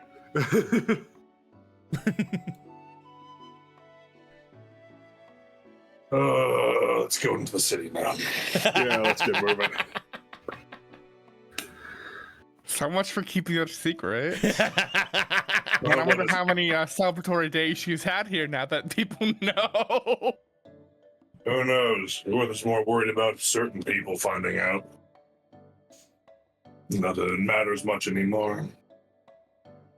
At this point, can we assume you guys would be making your way toward the city?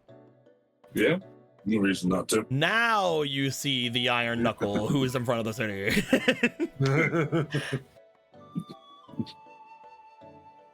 Upon getting there again, the pleasantries with the with one of the warriors who had talked with Gallon. Gallon does say, "Sister, blah blah blah blah." The different things that would happen, of course. Here's a thing. Of course, I'll take it. Thank you. As you find, is this convoy needing anything from the city inside? What can I do for you?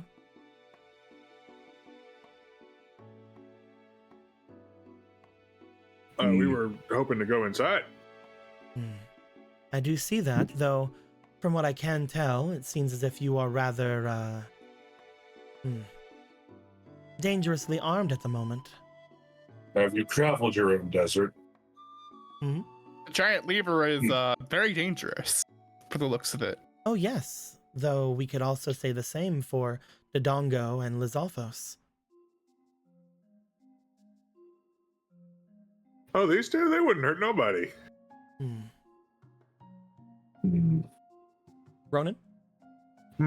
I would like you to go ahead and roll me for your charm, please. Okay. I'll use this.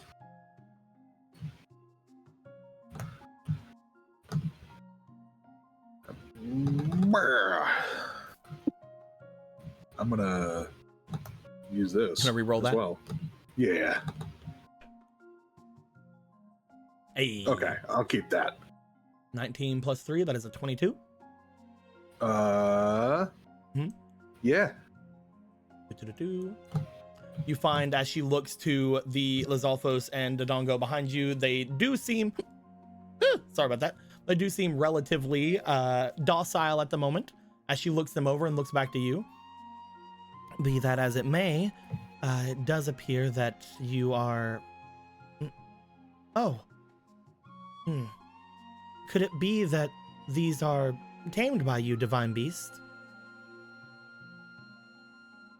Oh, well, Don here is, for sure. He, like, kind of lays his hand on Don's head. He kind of gives him, like, some scritchies. I see. And the other? Oh, this is our friend Halthan. We recently met. He had been He's been assaulted in the blessed by desert. God of the sun. He has been blessed by the God of the Sun. Oh, I see. I suppose that means that traveling with a divine beast is relatively necessary. They look all of you over. As they do lock eyes with Jasna's mom as well as looking around and finding what appeared to have been both the tiny dragon and the tiny dog that is around here. You have many strange individuals with your group. You will have to be looked over by our Iron Knuckle, if you do not mind. But as long as you mean no harm, you should be able to be let right through. Is that fine, Divine Beast? Oh, Or would you prefer Lord Zora? You can just call me Ronan. It's fine. Ronan. Well, all right then. If that is what you wish. I don't see any issues with that. Do you guys? None that I can see. She motions over toward the Iron Knuckle. The Iron Knuckle does seem to take her place as it makes their way over towards you. You find, as they are walking over at you, first off, this Iron Knuckle is very large. They are a very large individual making their way. Even among the Gerudo, they are very tall. You find that every step they take seems to somewhat be almost reverberating, despite being standing upon the hardened sand below. As they step and make their way to you, out of anyone here, who would it be? It would be probably just Polo. Let me look at the rest of your guys' stats real quick. Listen, I'm wielding two master swords that are Probably in like. Nope, Marco as well. Polo and Marco, I would like the two of you to roll me instinct. Of course. I gotta bump instinct up again at some point.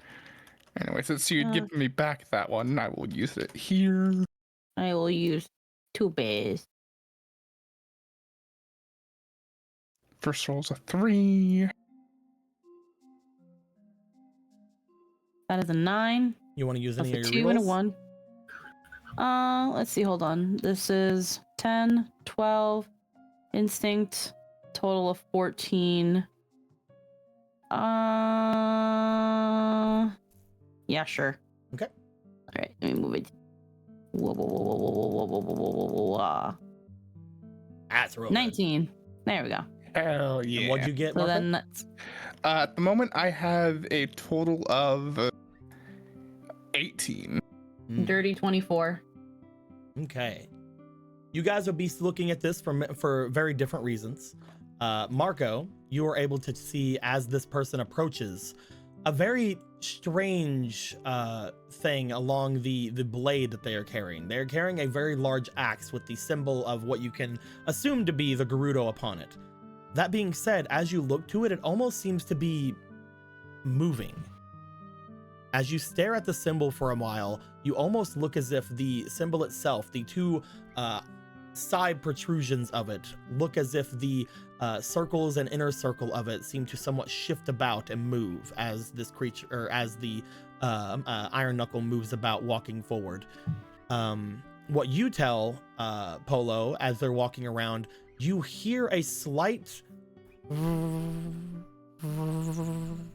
coming from inside of the armor as they are moving towards you guys and moving about the area. There appears to be a slight reverberation or some kind of a vibrating sound coming from inside the armor. Do either of you want to say anything as they're approaching? That is an interesting axe you've got there. As they're approaching. As they're approaching. As in before they show up. Something sounds rather off. They seem to have weird vibrating sounds inside of that armor.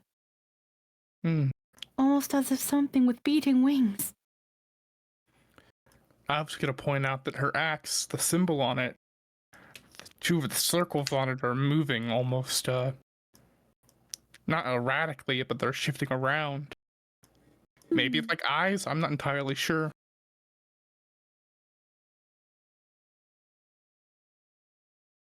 As they, Anyway, does anybody else want to say or do anything of that with that information?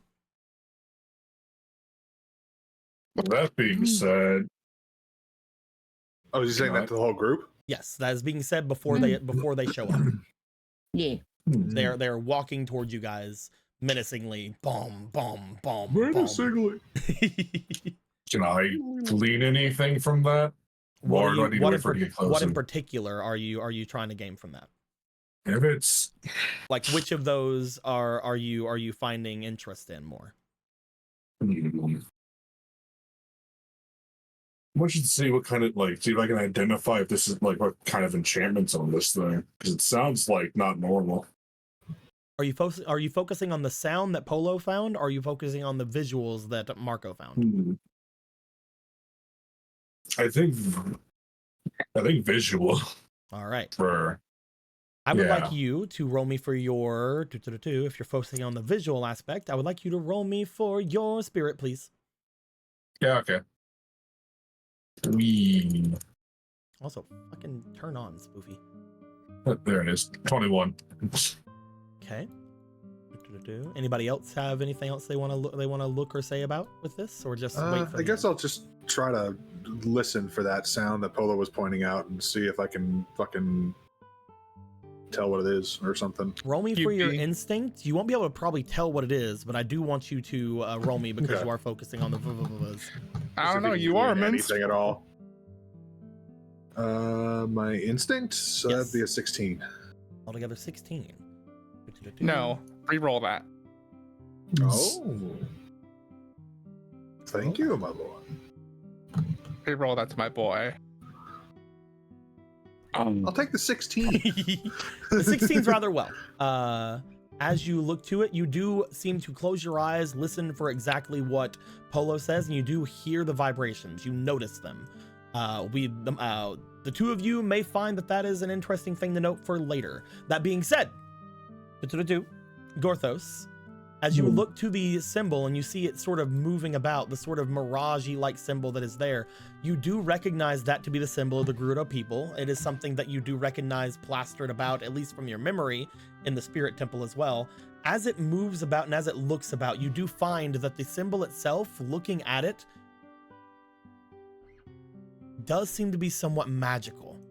You and Marco both observe it as it's coming. The both of you have a strange thought in the back of your head as the symbol and the way that it moves on its sides, the circle and the inner circle, almost appear to be eyes. Is it fucking looking at us? No wonder Mom felt eyes on her all the time. It's the symbol looking at her, moving all around the fucking around the iron knuckle.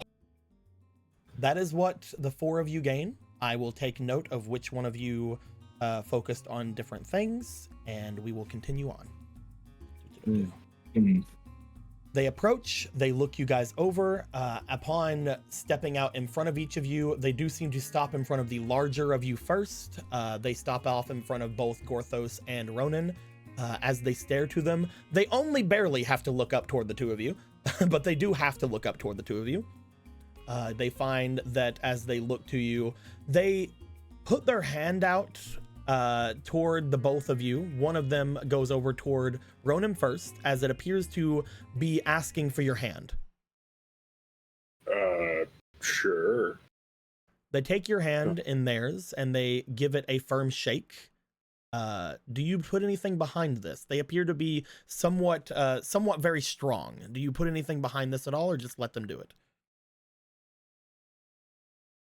They're like a handshake kind of shake, or like a he'll give an average handshake for him. An Which is average probably handshake? Okay. a slightly above average for someone else. Okay.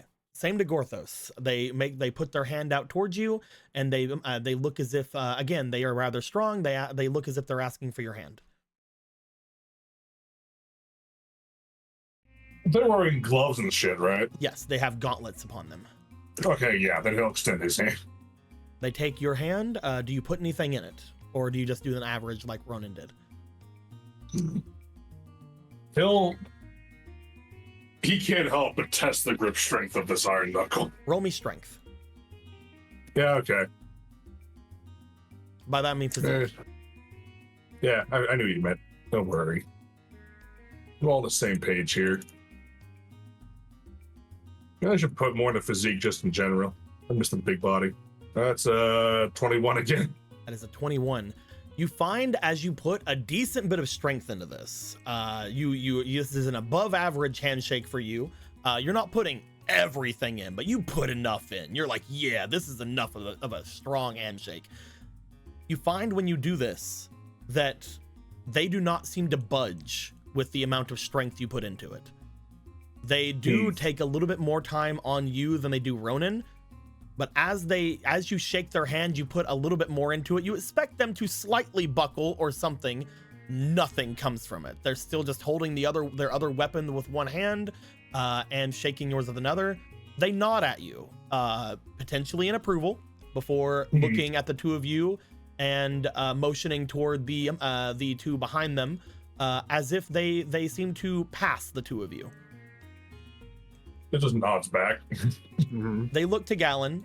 They look Gallon up and down, and then they nod, and then they look back to the others and nod to them as well, and then they move on.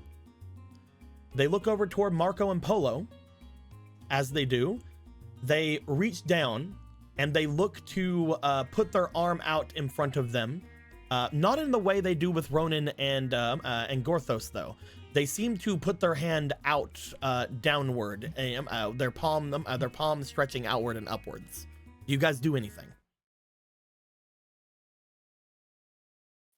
She'll just kind of stop in place so she doesn't run into their hand. Oh no, you guys aren't like moving. They put their hand out to you as if, again, palm upward, down towards your level. Do you do anything with it? No. Wait. Hmm.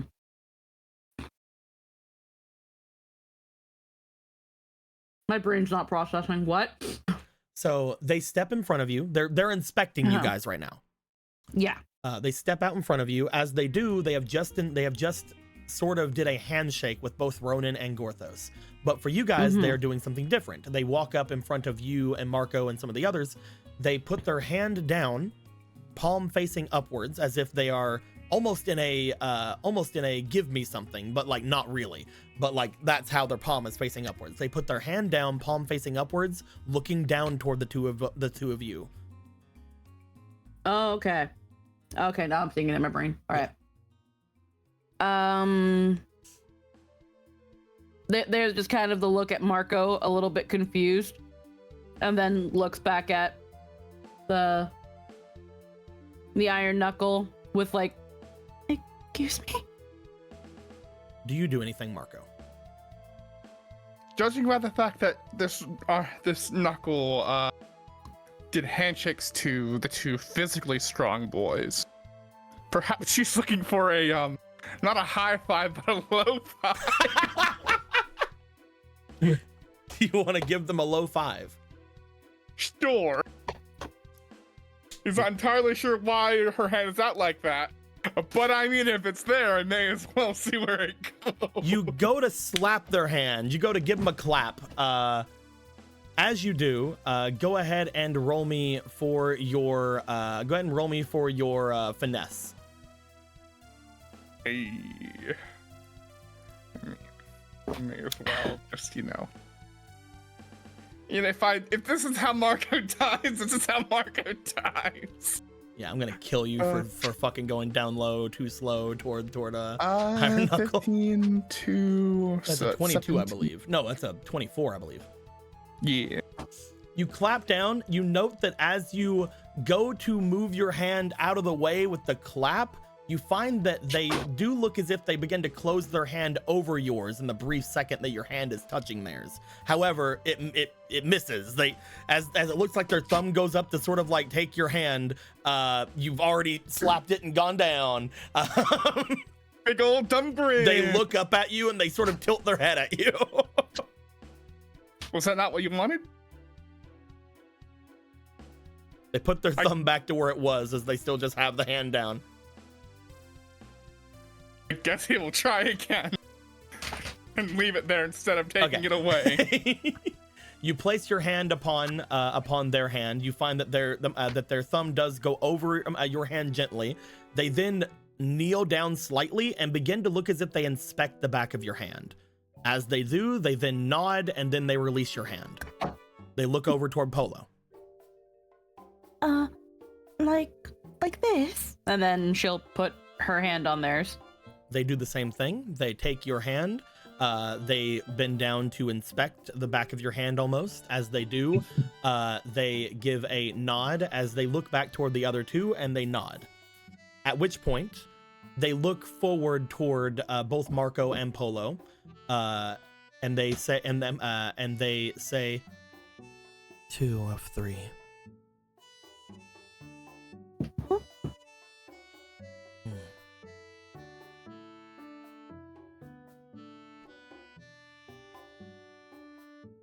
They then stand up.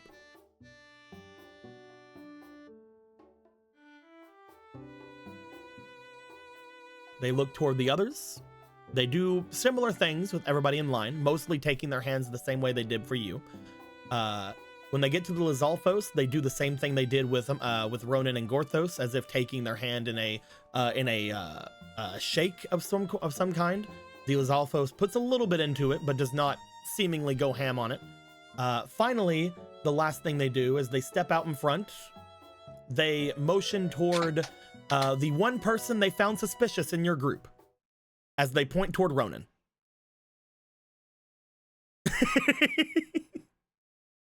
Hi. Tell me, divine beast. Why do you hide yourself? Why do I hide myself? What do you mean?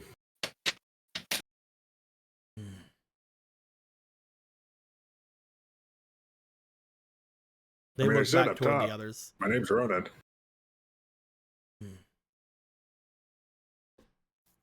They put their hand out towards you again, as if to shake your hand. Okay.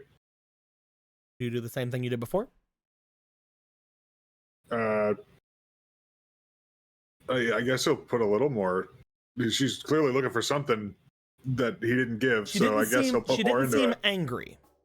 She didn't seem like she was angry or upset with you. She just asked, why do you hide yourself? If you wish to do the same thing you did before, you can, or you can put some effort into it like Gorthos did. It does not matter. I mean, it matters, but it doesn't, you don't, you know what I mean? I think he honestly, he would probably do it slightly harder, but not like he wouldn't be putting a ton of effort in. Okay. You put a slightly more into it as before. They seem to once again tilt their head in confusion for a moment and then just nod.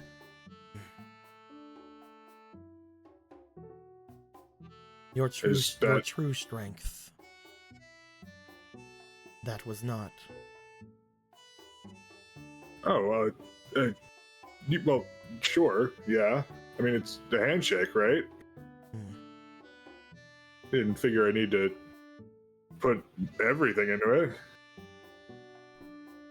I am confused as why I was called. You may all proceed.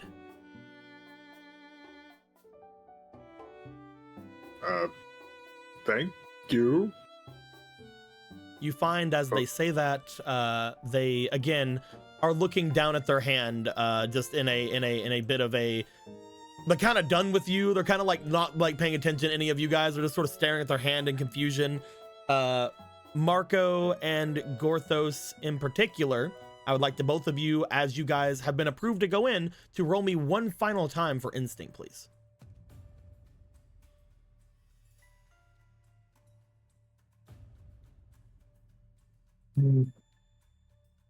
Marco and Gorthos.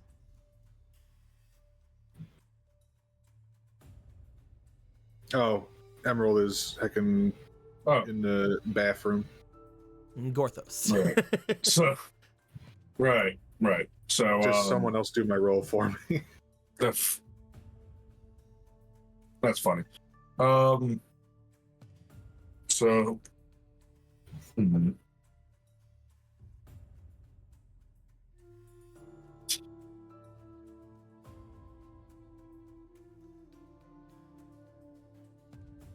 well, I mean, if they're not gonna let us pass. I mean, I need you to roll instinct. That's what was. I know. That's what I'm asking. They're letting you pass. Oh, okay. I thought the instinct was for like. Okay, No. my bad. I misunderstood your question. Roll me again as well. For okay. Sorry, 4. So the highest So- was 18 total. okay. Someone else roll for Marco. No, I've just been used to you just fucking so. pulling something on me. Heckin'. I'm Pavlovian like that, I guess. I'll use one of my rerolls on that. Love it. It's not a nat 1, but it's not better. It's a 10. You got 10. I mean, you know. So the highest 10. for you, plus your instinct was what? With 16 plus 2, which is 18. Okay. Gorthos, you would take note that as they step aside and say that all of you are approved, and as they say they were confused as to why they were sent here, you do note as you go to pass by them, the symbol on their axe disappeared at some point.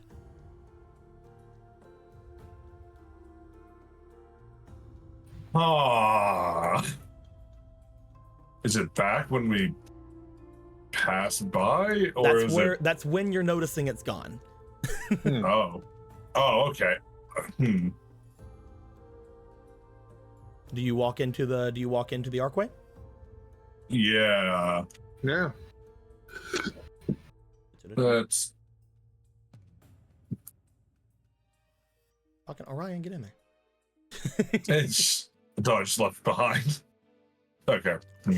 As you guys step inside, you are met with the eastern entranceway to this great city. And by great city, I mean we're moving things down because we're on the edge of where I can move things, and it's already annoying me.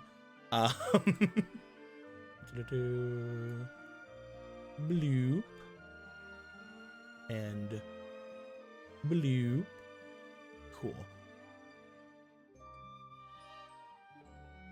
As you guys find your way into this smaller area of the outside of this place, you do find that there is a bit of a hustle and bustle about the area.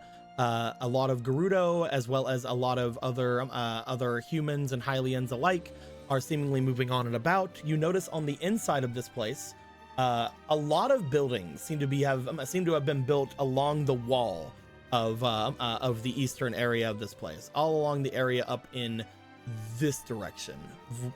It seems as if there was a residential area that was already there, and then they sort of built more farmland in the area around it, and the people who work the farmlands sort of have a lot more of the area for their own stuff. But like the wall itself seems to almost be the back wall for a lot of the different houses, and different areas seem to be holding up a lot of the larger buildings as they're climbing even far up and about the wall itself. Some of the buildings on the wall, as if again using it for support, seem to be around 5 or even 6 stories as you're looking over toward them.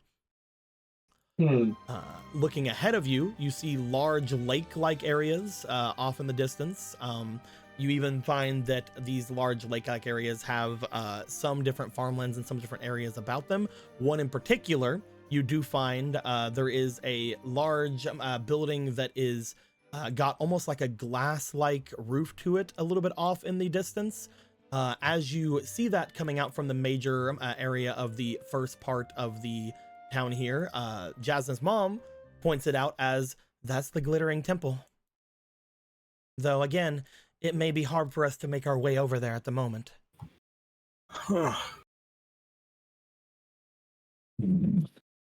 Why would that be difficult? Is it closed off to people? The queen is there.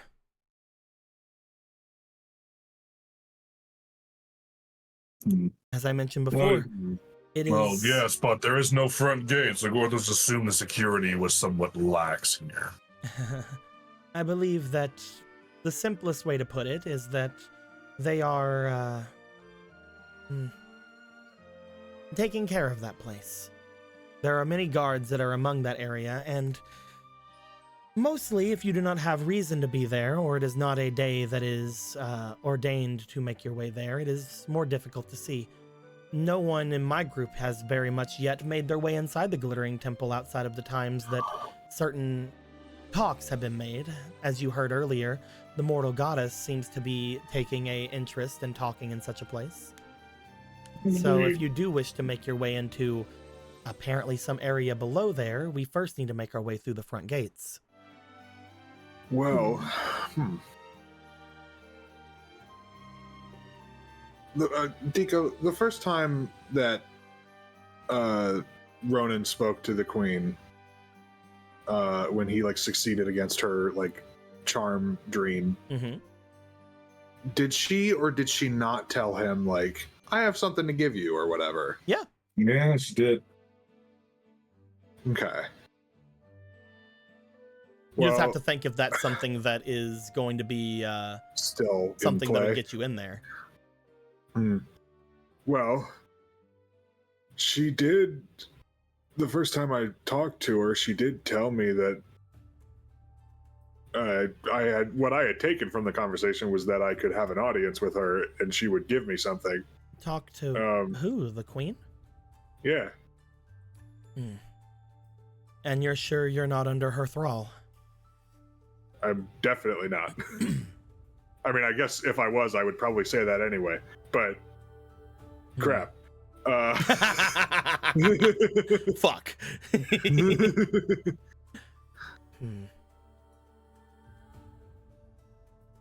I can only assume that the one who is doing this to me and the rest of my people is the queen here, from what was told to me. They like Yes. keep their voice low so that as they're going by, you guys note that one of the reasons why you guys aren't being sort of like more looked upon right now is because Gallon has walked up and about and started like again making his rounds of hi sister, shake hands, hi sister, shake hands, drawing every eye in the area. But it does seem as if Jazz's mom does lower their voice so that only you guys can really be about them. From what I understand, I believe the only one who would gain anything from everything that's been going on weirdly about this place would have been her.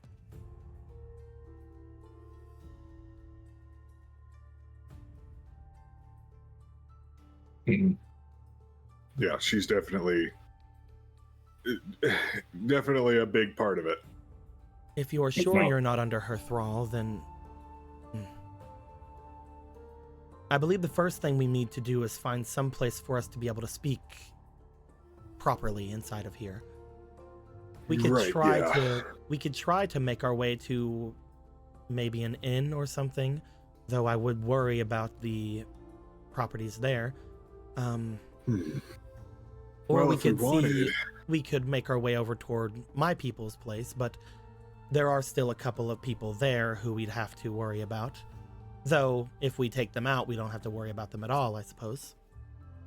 This is a choice. If we wanted, we could hook Sahao up to the oasis here and use it to get back to the other one. Use that as our like secret talkie place. Being able to go through the different waters does seem to be a easy way for us to get out of here if there's ever a problem as well. Matilda sort of agrees. Yes.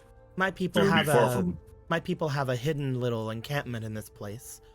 It would be useful for us to take it over if we ever needed to, but if you have something more mystical about you, perhaps that would be better.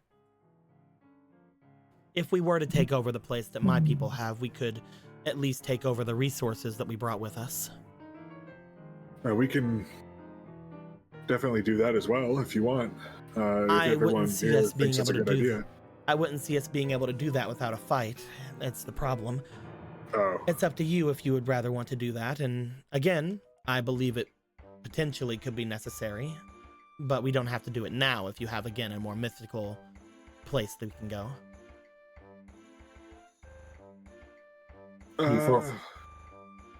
What do y'all think? Our people have a way about making areas that are unseen to the naked eye. I believe, Gorthos, you would know of the Eye of Truth. Yes. There are many Sheikah techniques that we can put inside of our buildings, as well as our cloth and other such things that we could use to hide our normal areas about this place. We have a large tent set up a little bit off in some of the farmland, a little bit off to the south of the Glittering Temple.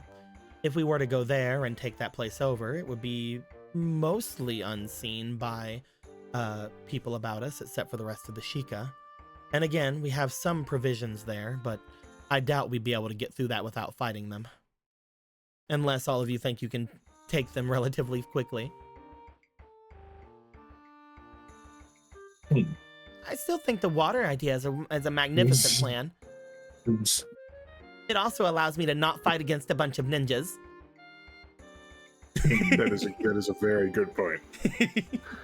I would prefer to avoid a fight if we could, but it depends. What do you guys think, Marco, Gorthos, Polo? Well, we do need a area to place that knob, do we not? And an invisible tent seems like a great place to put that.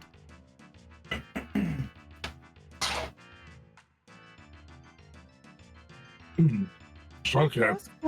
Should worse come to worse, I have studied Gerudo and Sheikah efficiently enough that I should have no problem hitting one. Yes. They're far from defenseless here, even though the eyes, the symbols here. Do you think that you don't think that the Queen would take notice if we were to do that? Most certainly, if they're... Once we get inside the tent, I don't believe the Queen will take notice of anything, as long as we're able to get inside without the other two who are guarding that place taking note that we plan to attack them. I just believe we should take them down quickly, because if they are being controlled by somebody, if they get back out of the tent, then we will most likely have blown our cover already. Then maybe we don't do it immediately. Though, again, I do believe that Marco has one of those knobs for your guys' place. It does seem like a great place to use it, but Ronan is right. If we want to think about things without getting overheard, maybe the lake first.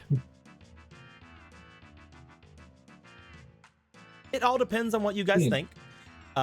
If you believe you guys are good enough right now, you guys are, I mean, not good enough, but like you guys are prepared enough right now to go fight the Sheikah and take over the tent and use your knob there so you can connect it to your house, you definitely can. Or you guys can make your way to the lake, connect it with the other body of water outside, and then instantly make your way back over toward Grandma's place.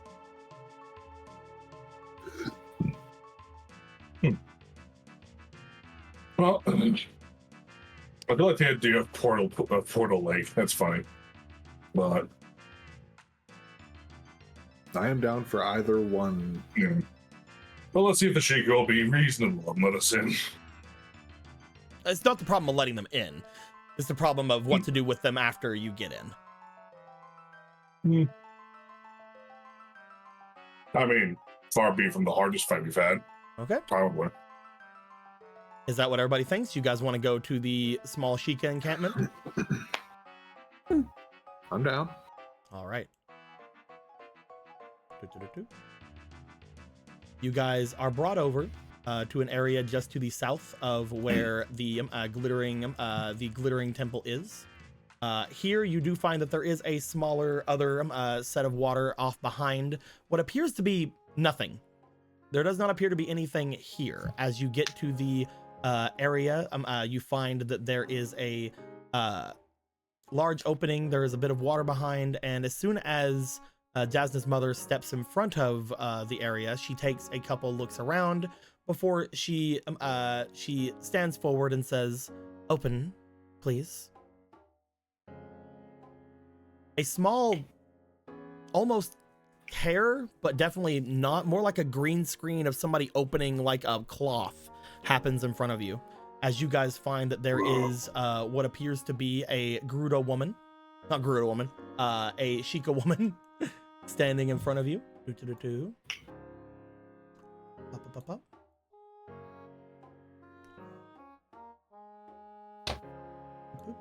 Oh, not you. You're named. Get out of here. You have other things you need to be doing. Get out of here. You find a group of what appear to be 3 Sheikah women inside, at which point Jasna's mother looks to each of you with a bit of a I guess knowing look before stepping inside. As they step inside, do you guys want to step inside after them? Do you guys want to question anything that just happened?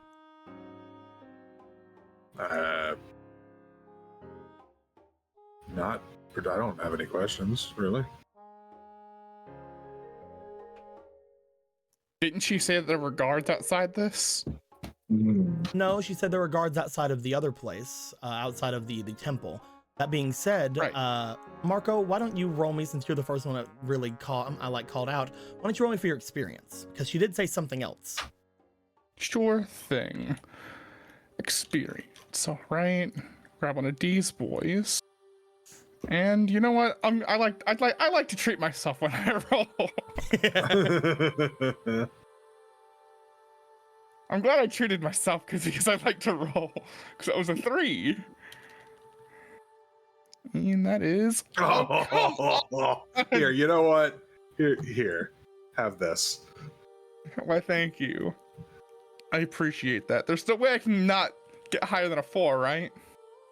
Yeah. I mean, that's a little bit better. So a total As a of 17? 17, yeah. Marco, she just said before you guys got there that there were 2 Sheikah inside. Ah. She did. I thought there were only 2. Not 3. Are you saying that in front of the Sheikah who are in front of you? No, I am not. I'm noting. That's his internal monologue. That is my internal monologue. I just want to know, Marco, are you doing anything with that information? They just walked in. They seem to walk in relatively calmly, after giving you guys that look. Do you want to continue with what you had planned, or do you want to reassess anything?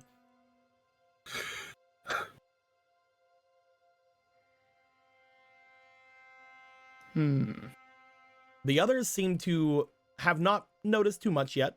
You are the next person in line, however, so you are basically the person who's walking in. So you're like, do I step back? Do I not? Marco will step back. He's like going immediately. You're just like, yeah, all right, later. You like like a little wave, like we were never walking in anyway. Bye. Bye. Marco seems to turn back before walking in, giving a wave toward Jasna's mother, who does return the wave, like, thank you very much. As you see the fabric close in front of you, Marco. Do you want to walk away from the area? Do you want to make your way toward anywhere else at this time? Yeah, just walk away. Walk away. You guys notice Marco seemingly walking away. Do you want to follow? Yeah, sure. Marco starts to step further up from where you guys are at this point. You guys walk by what appears to be the glittering temple up until you guys get to the area that splits off a little bit up from the northern part of this place. In front of you, you see more lakes and potential rivers making their way down from the mountains. But you do find that it's more Gerudo heavy up here. There does appear to be a lot more soldiers in the streets in the upper part, in the northern part of the city, as opposed to just the Gerudo civilians that were down in the bottom area. As you guys step your way up here, get around toward the crossroads, and then sort of just kind of be away from most of the people. Some of them still waving over toward Gallon, but mostly going about their own day. Marco, you can go ahead and say or do anything you want. This is not how I thought it could be useful here. I thought it would be more, the curse-related things, but there were only supposed to be 2 Sheikah in there, and there were 3.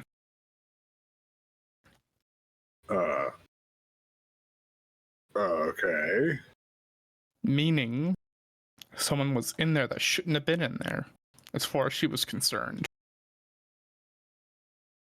Meaning something could have happened there that we wouldn't have liked if we had stuck around. So, if one of them wasn't a Sheikah, then that place probably isn't as secure as we thought it was.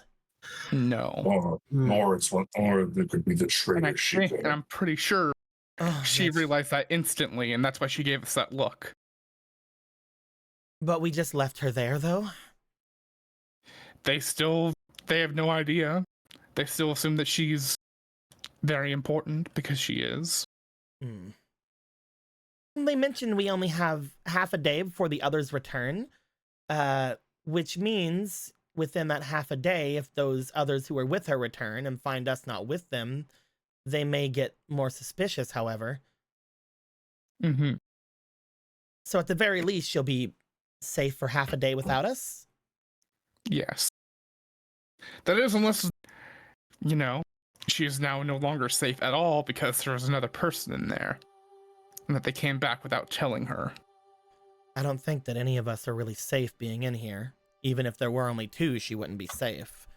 But most likely they're not going to attack her at the very moment, if they think that she's still with them. As far as they're concerned, we were just dropping her off. Once they learn that she didn't do what the other 2 outside said that she was going to do, then she may be in trouble, but hopefully we'll figure something out by then. We have half a day. Either way, now we don't really have anywhere to go. Not true. There is the other established idea. Oh, there was one other thing that I had thought about before, though, as well. We're not allowed to go into the thing over there. Motions over toward the temple. and you want to go to the lake, that's true. That's right there. Motions over to it. There is still the bathhouse, though. I doubt they can keep people out of it. That is apparently where Vega is. Are you saying we should connect the bathhouses to the magical? That actually isn't what I'm saying, but that's a great idea, Marco. How's that a great idea? That feels like an awful idea. We could use more baths in the house. I don't know. We only have one downstairs in the main building and one on a mountain that has many other baths connected to it. I think we need more baths. I meant connecting it to the waters, but I meant we should. I was gonna say connect it to your grandma's house. Oh yeah, I guess that's fine too. Grandma could probably use more baths. And as just established, we have more than enough baths. You do hear inside of your head, Ronan, it would most likely need to be a natural body of water. I don't believe I can connect myself with a bath. I mean, it depends on what kind of bath it is. It could be a natural spring. Yeah, also she can't connect to a bath. So there's that too. Damn. Listen, they have so many natural hot springs in the eastern part of Hyrule. Just like in the Demon Land. So I do agree with you Ronan. wanna- I think that going to the lakeside and connecting it and returning away from this place is probably the safest move for us. we want to head over there then? Seems like the best idea. Yes. Alrighty.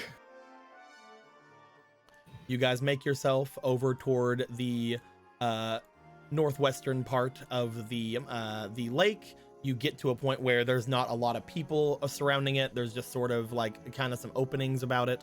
It seems like this area is mostly used for either gathering water or potentially any kind of recreation. You do find that there are a couple of Gerudo a little bit away from you guys, but you're able to mostly get yourselves over toward the water itself. Ronan, you step your way into it, and just like you had done in the waters outside of grandma's place, you sit there for a moment. You feel the water around you. You feel the oasis god now inside of you sort of gather a bit of their energy, sort of extend themselves along the outside of this place, and within a little bit of time, you note that you are now completely connected to this place. That being said, not a lot of people are out here, but you guys do know that there are some people about here. Do you guys want to just make your way in and disappear? Probably not while people are watching. Mostly they're not paying attention to you, but yes, there are a couple of people who are like about and around. Basically, you see that there are like a couple of Gerudo who are off and about. There are some kids, some of them Gerudo, some of them Hylian, some of them human, off a little bit away. Galen goes and says hello to the sisters who are about. But you guys give about, we'll say, 30 minutes or so of just sort of gathering yourselves, making everything out to be, you know, relatively fine. Once all the gazes have calmed down, once the kids have moved their way away, do you guys want to make your way in then? Sure. Man. After about a half an hour, you guys do find yourselves at a good position to do so. You find almost instantaneously, as each of you step into the waters, you guys step out from the waters over by grandmother's place. Whoa. Also, just My first time having my eyes open when that happened. Just to be sure, Gorthos noted that the symbol was missing from the axe, correct? Not Marco? Just Gorthos. Okay. As you guys step out from there, you guys find that the area that you stepped into did feel extremely comfortable as you stepped into it, just like the waters here do. And you guys find upon stepping out of the waters here, you guys are completely comfortable around this area as well. At this point, you're decently sure that you waited enough time, nobody had seen you go in, and you are completely out of earshot. You're decently sure of anybody who could possibly be listening to you. Oh, fuck. Wonderful. as Alrighty. Link just looks around, seemingly just happy to have teleported about. They step in, they spread their arms, and they go, I could go back right now if I wanted to. Oh, this is so cool. It is very cool. They're just laying there, slowly sinking in their armor. Just don't die. All right, we should get that the doorknob hooked up then. I do think I should point out something very important. I sure did take a doorknob with me. I sure took the cursed doorknob with me. Okay. But surely that energy, I can transfer that to the black rupee, right? Maybe. All that cursed energy. Maybe. Who knows? I mean, I will make the attempt. Roll me for your magic. Shouldn't it be spirit? It is not. Well, shit. Fuck me, I guess. How about? I mean, fuck me, how about? I assume. No. It's not No? dangerous. Okay. You're not doing something dangerous or stupid. It's rather smart to do this, and you're not. It doesn't seem like it should be dangerous with your powers. First rolls. That's a fuck yeah. Especially a natural 20. You do find it is difficult to move this. It is extremely difficult, and as you do try to fill the black rupee with this cursed energy, you find that you do move something into the black rupee. You find that something definitely goes. You fill up the black rupee with this cursed energy that you feel came from the knob. The knob doesn't seem to have changed.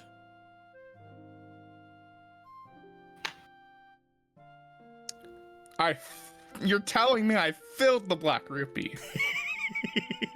You're telling me that thing that felt extremely big and empty and just had so much more room for activities. I just filled it with something. Whatever from the magic, doorknob. whatever magic is inside that doorknob is extremely dense and extremely dangerous. I didn't do it that many times. Gorthos. No, never mind. You wouldn't. Never mind, Yeah. Gorthos. You wouldn't. You don't have Okay. the. You don't have the other body, so I can't give you anything. No. So how'd it go? Did it work? Also, by the way, the black ruby is a lot heavier now.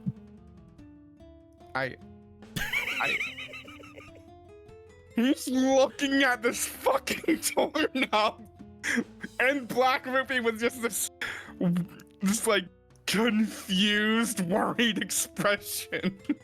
I would like you to roll me for your instinct as you look at the black rupee, by the way, and you may be mad at me. I won't be that mad at you because I assumed that at some point I would, in fact, ruin the curse that was already in it. But anyway, I rolled a nat 20. Would you be willing to let me use? Oh my god. No, the last time you rolled nat 20, you said. Oh, okay. I was about to say. No, I'm just asking if I can use the goddess. Okay, I already gave it to you once today. You're not getting it again. Fuck you. I'm gonna get more. Give me more. I want more. Okay. More. More. More. There you go. Thank you. Anyway, Are you sure you want to Awesome. use two? You have a pretty good instinct. I have pretty good instinct, but I also don't trust my rolls. I'm also terribly bad at rolling when You've rolled 2 nat 20s to. today. What the fuck do you mean you're terribly bad at rolling? You've rolled the best out of any of us today. That's a 17, and this is very important to me, to my character. 17 plus 5. You find as you look toward the black rupee that used to have plenty of room for more, as we did put into the thing as it says, does no longer have plenty of room for more.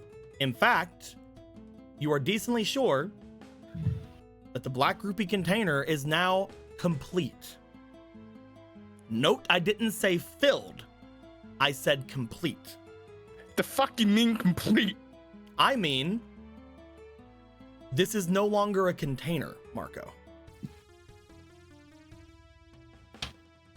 The fuck did I just do to this Black Rupee? Didn't my boy say that these things were used to make cataclysmic explosions? I think you just filled it with enough gunpowder. Did you just make a tiny nuke? You made a very dense object full of magic. This thing can be used in one of two ways. You can use this as a small explosion of magic. And by small, I mean it depends. Explosion of magic. Or you can use this in some kind of crafting. That being said, this is no longer a container. You cannot move the energy from this into something else any longer. It is now just what the item is. In the same way you can't move the effects of the rock feather to something else with your magic, you can no longer move the things inside the Black Rupee to anything else. Oops. Sorry, old Zora King. I guess your curse is now part of this. If that counts, then my fucking are you? That now begs the question. It does beg a What question. the fuck happened with the doorknob that made it have so much fucking cursed energy?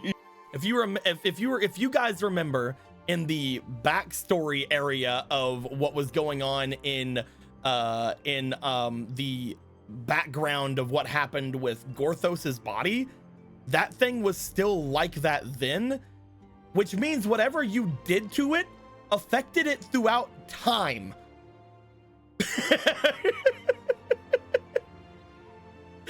It had like 1,000 years to fucking grow. Whatever spell is on this thing that is allowing you guys to connect these things to different areas and planes and all kinds of things like that is also something that seems to stick with it throughout time, according to that one flashback that happened.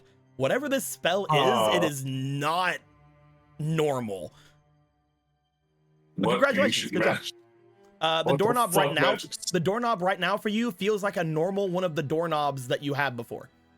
It still has the effects of connecting things to places, but it is no longer overcharged with whatever that magic that you did to it before. That is now inside of the Black Rupee. Okay, I'm glad. I was worried that I pulled it out and there was still a lot left. Okay, cool. Well, it's a normal doorknob, guys. Oh, not a normal doorknob, a normal doorknob for what that is. It's a normal magic doorknob. Yes. Yes, I understand what you're saying. Yeah. Yes. Okay. Well, all right then. Good. It seems we have an escape route established. Surely Gallen's grandmother will not mind. Do you guys want to establish this in this place? I will remind you, you guys already have an area close to this oasis already doorknobbed. I get the feeling it was probably a good idea to do it here because I'm pretty sure that would have just set off so many alarms with other magical beings in the Gerudo town and the Gerudo city. Oh, probably. Well, okay, yeah. This is like 30 minutes away from the other doorknob, isn't it? Yeah, you guys are like only like half an hour to an hour travel, about half an hour now that you know where you're going, travel away from the eastern village in the desert. You know what? Let's save this doorknob then. Well, I was gonna say maybe is it possible to reclaim one? You guys haven't been able to do it so far without destroying something. I still think it might be worth using here, just because if we want to make a quick getaway somewhere, like we come to the oasis, pop over here, run inside the house, and we're gone. As opposed to now we got to run for half an hour to get back to the house. You're decently sure no one should be able to follow you once you get into the water, though, without the blessing of the god inside you. Yeah. Like the reason you're able to traverse these places is because of the goddess inside of you, not because the areas are actually connected. It's the same way that the harem bandits were able to bring people through their underground routes. Without the permission of you or the goddess, other people can't do that. Gotcha. Yeah. You would know that instinctively. Okay. Mm-hmm. Like, you could bring somebody with you through those routes, Mm-hmm. but nobody be able to follow. If you were getting chased, they'd just run into the water, and they're like, "What the fuck?" Now, how do we get Obra here is the thing That that is Ronan the is thing. thinking about. That definitely is the thing. If you remember, one of the things you were wanting to do was get something established in the city, but one of the only places you guys can think of right now is that hidden Chica area. The hidden Chica area seems to have been infiltrated. And we don't have any other place to do that right now in the city. How big was specifically the tent? You don't that know. we put the doorknob on? Whenever the tent up above, Up in the other, like, the 30 minutes away place. it's a decently big tent. Do we know if we took the tent apart, if it would still be able to be rebuilt and still have the doorknob attached to it? If you destroy it, probably not. And I would Not say that destroy, just take apart. taking it down would essentially be destroying the portal. Unfortunate.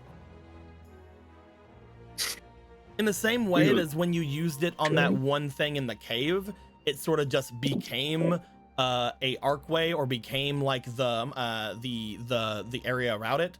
You feel that if you destroyed that archway, the magic would be destroyed.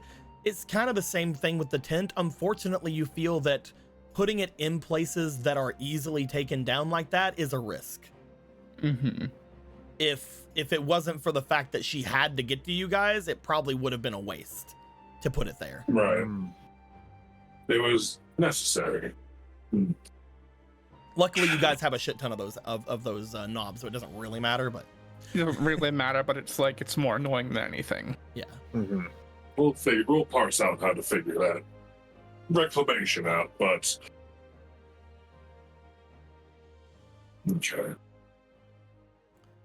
Well, I still think reclaiming the Chica place would probably be a good priority, even if they do know it's there. If we are able to protect it, the provisions inside would be good for us to have, especially since Jasna's mother seemed to think they were very good. We would just have to prepare for a fight. Mm-hmm. We have half a day to do so. If we wait too long, we'll have to fight 2 other potential Chica. If we wait too much longer than that, we might even have to fight Jasna. At the very least, if we can knock them out and then attach the doorknob to that place, we can at least keep them out of commission for a pretty long time if we put them in our dungeons. Fix and say we do have a dungeon. That does keep people asleep for ever, basically. Gorthos really feels like we need to get rid of that at some point. But it's so useful. Especially now that we know that people can have their minds taken over and still act like themselves, but not actually be at the driver's seat. Why would you not like having a dungeon? Because Mostly principled reasons. it's in the middle of a city, and typically normal citizens aren't supposed to have dungeons in their homes. Hyruleans are weird. That's very true, we are weird. Gorthos really enjoys the exchange of cultures that comes with these kinds of travels. So, what do we want to do then? Do we want to go back there and... I would like to not cause a commotion until we find out where Koro is. Yeah, that's a good point. Finding Vega and Rocket would also be priority. Yeah, we know where they were last heard from, over at the bathhouse, but do we want to they may start still be there, they may not. It still doesn't make that much sense what happened to Kuro, though. They just kidnap him and not show him off to anybody? He's one of the male Gerudo. Surely they wouldn't have just... There should have been like more of a reason why they did that. He's a male Gerudo. What other reason would they need? I also want to bring something up with that. If we are not wanting to cause too much of a commotion, maybe we should split up. That seems like a terrible idea. Explain. Well, like Jasna's mom said, a lot of us wouldn't have any real reason to go into the glittering temple or whatever it's called, but I'd have to say most likely me and Ronan can get in. They're treating Just Ronan waltz as in if and he's talk to another leader. They're seeing Ronan as some kind of a big deal right now with his whole divine beast thing, and I'm the male Gerudo, so they shouldn't have any reason to turn us two away from the temple at the very least. Some of you can make your way over toward the baths and see what's going on there, and some of you can maybe go find that archive that they've established here. Orthos would like to come to the palace. I don't know if they'd let you in, buddy. Surely they'd let in the protector of the male Gerudo, a Dark Nut bodyguard. I think it'd be really weird if I showed up with a protector in my own place, though, don't you think? Dark Nuts are sworn to protect their charges. He shrugs. We can Then try. why not me? Because I wanted you to go after your brother. Very true. Orthos, as know. much Picks as I up love Orion. the idea of you going with Galen, if we're gonna go to the archives, somebody's gonna need to know how to read the ancient scripts. You're the only one that here, besides Link, maybe, that can do that. I don't think me and Matilda should be going anywhere near that place if, honestly, the mortal goddess is doing a lot of stuff there. Sheila sits herself up from the water. Until we know exactly what's happening there, we don't want the Gerudo to swarm around us thinking that we're her, right? That is also true. That's fair. I mean, but that's not, you don't have to agree to it so soon. We also really don't want them to figure out that you're, instead of being the mortal goddess, just the princess of the place that they've said that they're against. That they essentially just declared war on. That they controlled the king. Shut up with your And his logic. people. Also, Galen can take Orion. He looks at Orion. Orion looks at him. The both of them narrow their eyes. I mean, you are proficient in the occult arts. You could say that you are in control of him. He picks him up. That's very funny. I love that you two have this weird little rivalry between yourself and a dog. I would say maybe I should take little guy with me, but at the same time, maybe introducing him to your brother is probably the best idea. I mean, it is true. He does. Little Hermes does need to know who his father will be from now on. Hopefully, it hasn't printed too much. Hopefully not. It's going to Well, be Orion. hard for you. You hear that? I own you.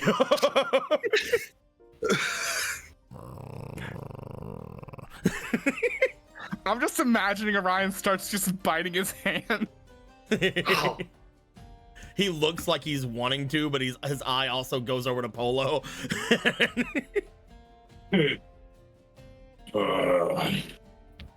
Just try and find Zelda in there, please. If she's there, we'll find her. Right, Ronan? Absolutely. He would try to contact her, but he's worried, considering the effects happening to everyone. He's not sure he can trust that. If these two are staying here, I can make my way with you guys and just sort of wander around until I find any sort of answers about what's going on with Koro.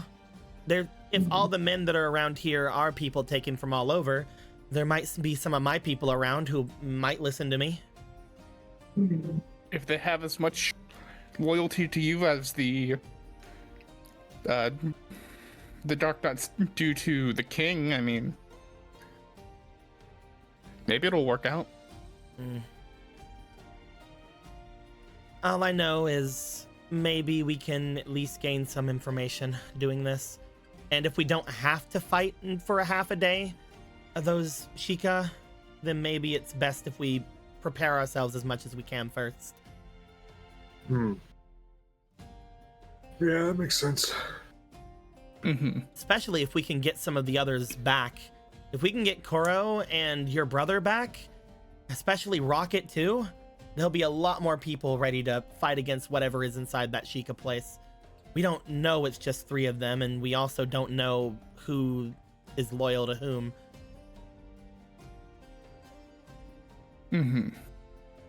All right then. So, me, Galen, Sierra, and Z go to talk to the Queen,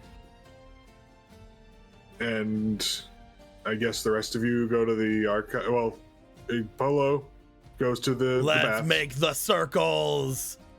Yeah, let's do it. Spread them out. Been a while since we did that. Whoop, whoop, whoop, whoop. They've returned. I thought we've seen the last of you. So, Galen, Ronan, at the very least, with Z most likely with them, and of course Orion, will be going to the Temple of Sand or the Glittering Temple. Sierra can go with them or can go off on their own to search things. These 2 are staying here, so we're just going to leave them here. Most likely, you should probably think about leaving these as here well with them, because not only can they help watch them, but also just the fact that they are eye tracking. That's, yeah, fair. Polo will be going toward the baths, I believe, is what they want to do, to go and find anything about Rocket and Vega. Gorthos will be looking for the archive throughout this place. So basically, we need to know where these 2 are making their way. Do you want to look for the archive, Marco, or do you want to go to the baths with Polo? Do you want to attempt to sneak your way into the palace with Ronan? As funny as that would be, I think out of the options, Marco's probably gonna go to the archives because he already found one hidden message. Who's to say that there's not more? Okay, then that means that Sierra will most likely be going with Polo to the baths. That's fair. 2 and 2. Yeah. For each one. That way, just in case Koro is either at the baths or there are people around that she can talk to there who can help them with the baths. So, is everybody okay with these split ups currently? Yep. Yeah. Yeah.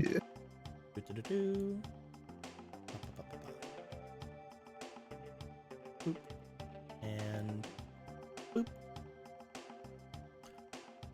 As we are readying ourselves to split apart for the different things we can do, I can see us potentially getting one of the places done tonight. No. What this means is that most likely I will have to leave 2 of you for next week, or we can do all 3 of them next week and end early. I think ending early might not be a bad idea. Just so we can get all 3 of them done. I would hate to basically tell some of you shut up for the rest of the game. Is what I'm sitting here like. The way I see things, I don't think we can do it all in 1 week. We tend to talk a lot. We tend to yap. We do. Of these 3, I do believe that Ronan and Galen's one will probably be the longest of the 3, just because. Oh no! You don't really? Oh I don't no! think so. Out of the 3, No. I think Ronan's is gonna be the shortest. Oh. We're just gonna get to the door and they're gonna be like, "Go away." No. I feel like out of all the ones, the longest one is definitely going to be probably Polo's. Okay. Okay. But it really depends between Ronan and Marco Gorthos whether or not certain roles happen or not with you guys. Okay. But I'd be fine with doing one tonight personally. I don't care who it ends up being. If it helps, I don't work till noon tomorrow, so I personally don't mind if we even go a little extra because someone goes long. Same. I also just know that Deco needs to nap so that he can continue his that thing. is what I was about to say. Yeah.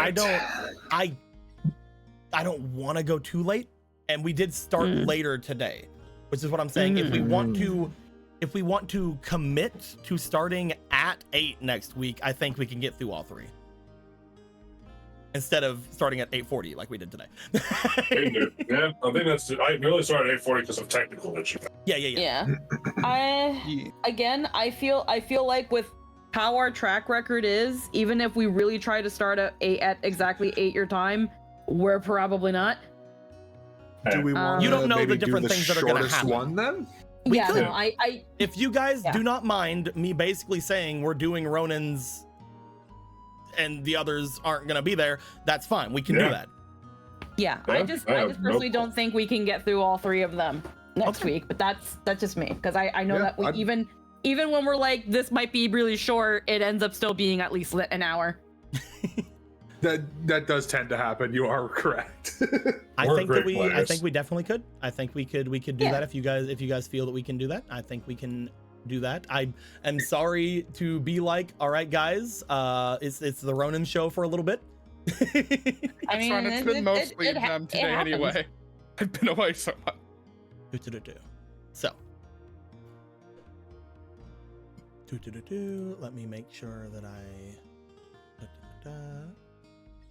okay. Everybody, you guys split up into your different groups. As you do, Gallon and Ronin, you guys find yourselves. Dang it, I can't move this while I'm doing other things. Gallon and Ronin, you guys find yourselves as you get back to the main section of the city. You guys come out from the waters up to the northwest of where everything is. You watch as the others go off into their separate directions. You find making your way down toward the what is essentially a palace relatively easy. At this point, it is getting later in the day. The main thing I want to ask of you and Ronin, and by you and Ronin, I mean me and Ronin. I mean Ronin mostly. We got there. Everyone is planning on doing their own things, separating themselves about. Do you want to get there as soon as you can, which would mean that you are still there during essentially the evening, or do you want to delay yourself going until you are around the late evening? You do know from what was said before that something below the area would happen as the sun wanes. Mm-hmm. So basically, I'm asking: are you going during the day or during the evening? I'm trying to think if it would throw anything out of whack to wait. Because if it does, then he would not. Okay. It probably would. I can't imagine it wouldn't, right? Like, At the moment, you guys feel like you guys have a whole half a day. You guys have all separated to do your own things. Each of you have the ability to travel through the water without the others. So you do not have to worry about waiting on anybody or anything like that. There's nothing incredibly time sensitive other than what happens at the end of the half a day, because even after that is whenever things are going to be going down with the Zora you guys have left behind. Waiting another couple of hours would not be incredibly out there, at least to your knowledge, but it is also waiting a couple of hours, which is hard to do for a lot of things. Sometimes people are like, we need to figure things out now.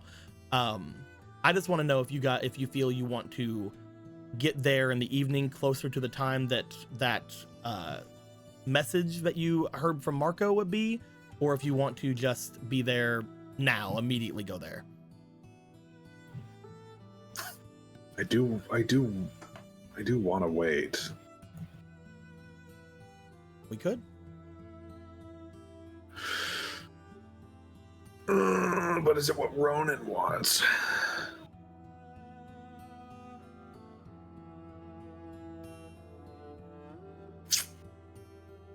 I think Ronin would probably prioritize the needs of the group over his curiosity about this thing.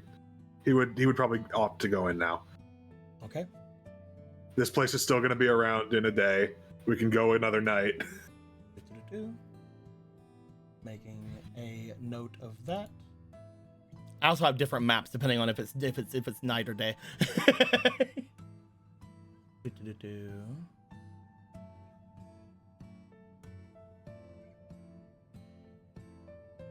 Alrighty.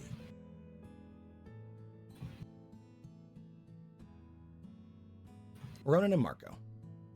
as you guys approach this area. Not Marco. Blah! Marco is on my brain because he's the one that got the thing, that got the note. Boop. Ronan and Gallon. As you guys approach.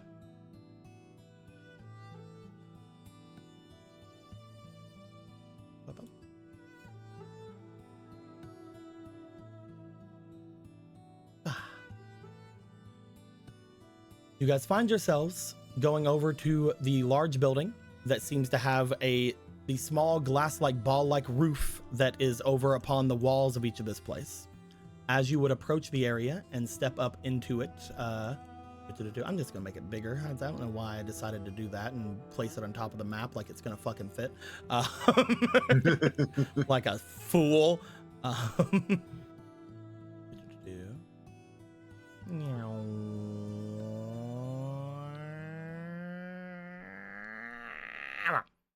There we go. Fuck. There we go. The two of you make your way up here. As you do, you find getting over toward the main section of this place, stepping upon the areas that would allow you to make your way going forward. There are a couple of guards, sort of, here. You find as you look to them, they're not incredibly there. They appear to be a couple of people just sort of standing, very similar to the civilians of the Gerudo about here. Bloop and bloop. As they stand watching the area, seemingly just chatting amongst themselves, they do find, as you guys make your way there, Gallon going forth. They're like, brother, and Sir Zora, or Lord Zora, blah, my bad, and Lord Zora. Hi. It's Ronan. Yeah, How this you is doing? Ronan. This is my friend. Obviously, looking at him, divine beast, very cool. Great oracle as well. Hero, champion. Right? Just kind of gives like an awkward smile with like a wave. Oh, of course. Hello. Would you need anything, brother? Actually, I'd like to make my way inside and talk to my sister. Our queen, of course. With, is there a problem? And you would be with, the Divine Beast? He prefers Ronan. I do. Yes, thank you. Well, of course, we don't mind, brother. Is there anything in particular you're looking to talk with the queen about? Nothing really. I'm just in the neighborhood, shooting around. Heard some interesting stuff happening off in the different places of Hyrule, so I thought I'd check in and see what's going on, but other than that, I'm mostly just wandering through. Of course. And you, sir? I have an audience with her, actually. An audience? She got in touch with me and said that there was something she wanted to give me. I don't know what that is, but I'm here to see her about it. I would like both Gallon and Ronan to roll me for their instinct. If you want to roll it for me, Polo, you can.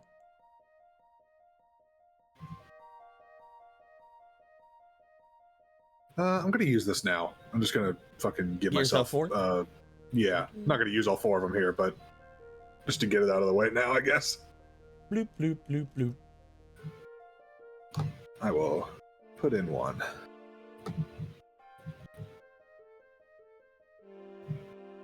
Seven and Good thing.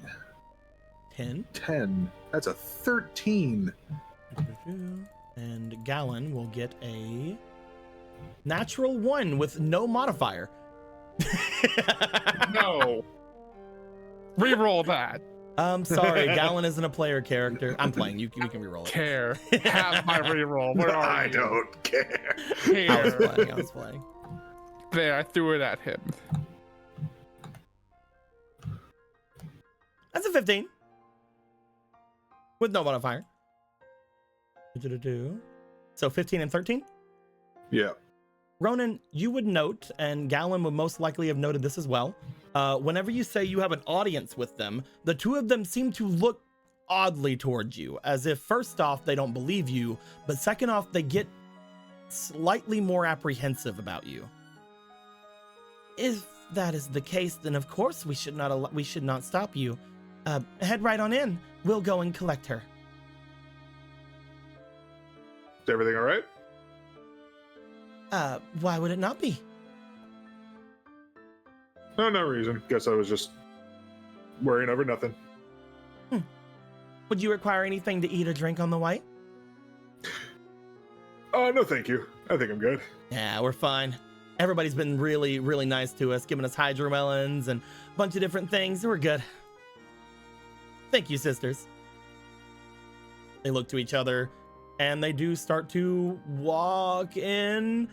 As they walk underneath this little bit of a canopy over, you do find, upon getting into the center of this place, a couple of the other areas here do seem to show themselves a little bit more. Let me get the more open map here, since you have made your way inside. This one. Flop, flop. There we go. No. There we go. I forgot that they don't lock whenever you freaking bring them in. You find, stepping inside, that there is quite a number of rooms and whatnot going off into different areas. You see the different places have large open windows as well as large open doorways that you can see mostly inside all the different places. They do have different bits of foliage and greenery that do seem to go over the fronts and tops of them. You find that there are a lot of Gerudo seemingly working about and moving everything about. And as you guys go forward, you see that most of all of the areas here seem to have flowing water beneath it, as if it is coming from potentially the lake on the other side of this place, or maybe it is coming from something in particular. You do find Ronan as you're looking through, because of the goddess's influence with you. Most of this water seems to be coming from a large, seemingly fountain-like area in the very center of this place. You see a big brass sort of cylinder in the very center of this area that seems to be spewing down water from all different sides.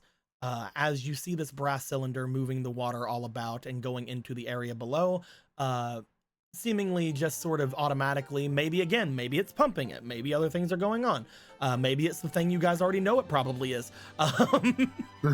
You guys find that the two of them seem to make their way off and around it and seem to go directly to the other side toward this large entryway, toward another large brass statue off to the end. One of them stepping inside and seemingly just sort of standing there for a moment. You guys have been left in the front of this for the time being.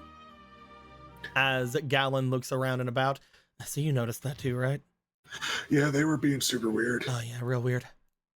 What's that's probably not good. It means that they didn't know, I guess, that you were invited here. What else did she say in your dream, dude? She said she had something to give me, and that if I come to the desert, I should. She said that I should make my way to her, right? Yes. She said I should make my way to her, and that she had something to give me, and that's everything that pertains to what's happening right now. All right. Well, he looks around. I'm guessing they went to her, so should we just follow them, or do you want to wait for them to come back? I'm sure we can most likely get away with anything here, unless we have already trapped ourselves. Look, I mean, there's no other. It doesn't look like there's any other guards behind us, right? Most of the area here seems to be rather chill. As you look about, there are a number of Gerudo just seemingly off doing their own things. You do find that there are a couple of members of other races about here, Zora, humans, Hylians, just seemingly hanging off and about. Some of them looking as if they're counting different kinds of flowers and foliage about. Others seemingly looking as if they are starting up the sides. Again, the palace itself, all of the walls that aren't covered in foliage seem to be covered in this glistening, glittering sand. Looking at it right now, it looks as if there's just like little pieces of maybe glass powdered into it. But upon, from what you had heard from Jasna's mother, upon different phases of where the time of day is, maybe it would shine with different metals, silvers, golds, goddess metal, things of that nature. Hmm. No one seems to be guarding the entranceway now. Okay. I guess I don't see a reason not to follow them, right? Let's go ahead.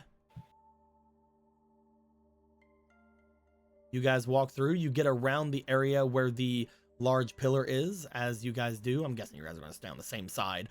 I don't know why I have you guys on separate sides at the moment. Probably because I didn't make the map big enough. It's not big enough even then. I'm just gonna gizmo it, touch it. It doesn't let you make anything past 22, so I'm just gonna make 30. There we go. Perfect.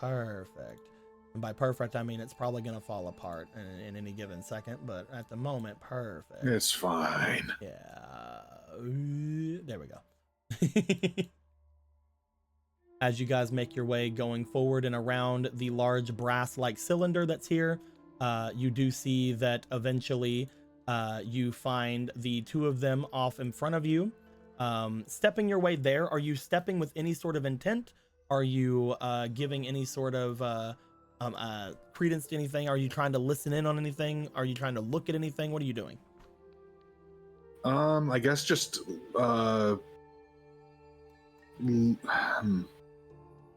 kind of look at how they're acting, I guess, just to these two in particular. Are you being sneaky? Are you like trying to like watch them as you're approaching without like getting any sort of suspicion? Sure, yeah. I would like you to roll me for your charm as you are walking, just sort of you're being super walking forward, trying to just like keep your eyes off around, looking about. So super cash. 12?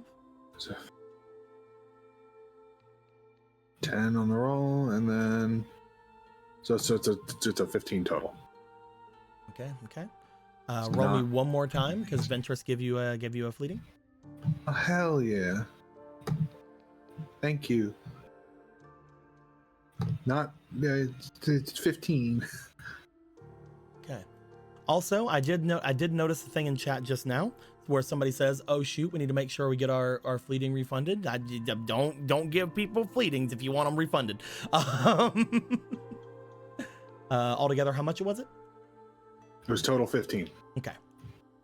I may refund them though. Don't worry. We'll see. We'll see at the end if I'm feeling merciful. As you make your way forward, you do find that the one that had walked in, the one that was over by the end of this place, did seem to be looking as if they were talking to the statue before turning back around and meeting you guys. It doesn't seem like either of them noticed you watching them as you approached. As she turns off and makes their way there before you get back, it seems that the two of them give you a smile as you approach. She will be right out. Is there anything we can get you until she approaches? Oh, no need. I think I'm good. Yeah, you guys probably should watch the entranceway. I hear there's a lot of people coming in from outside, right? Yeah. I think I heard something like that. Mm-hmm. Well, there's probably no need. I mean, you were watching places for us, right? There could be a lot of other people following after us. I know that we actually came in with some pretty shady people. I'm just playing. It's just Marco. But still, I mean, you never know. They look to each other. They look back at Gallon. They nod, and they do make their way going back behind. I thought the disturbance in the force. As they leave, he looks over to you. So, think she'll actually show? I want to say yes, but I don't trust this place, so probably not.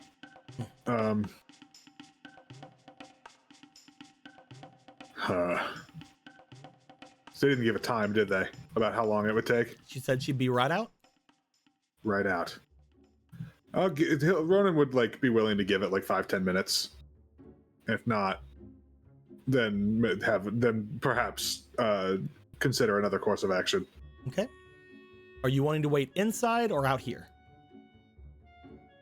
Out here. All right. Ronan, as you and Gallon wait, about 5 minutes does go by. However, you do find, as those 5 minutes go by, a familiar face does begin to approach. Flanked by what appears to be 2 very different warriors, stepping out into the room.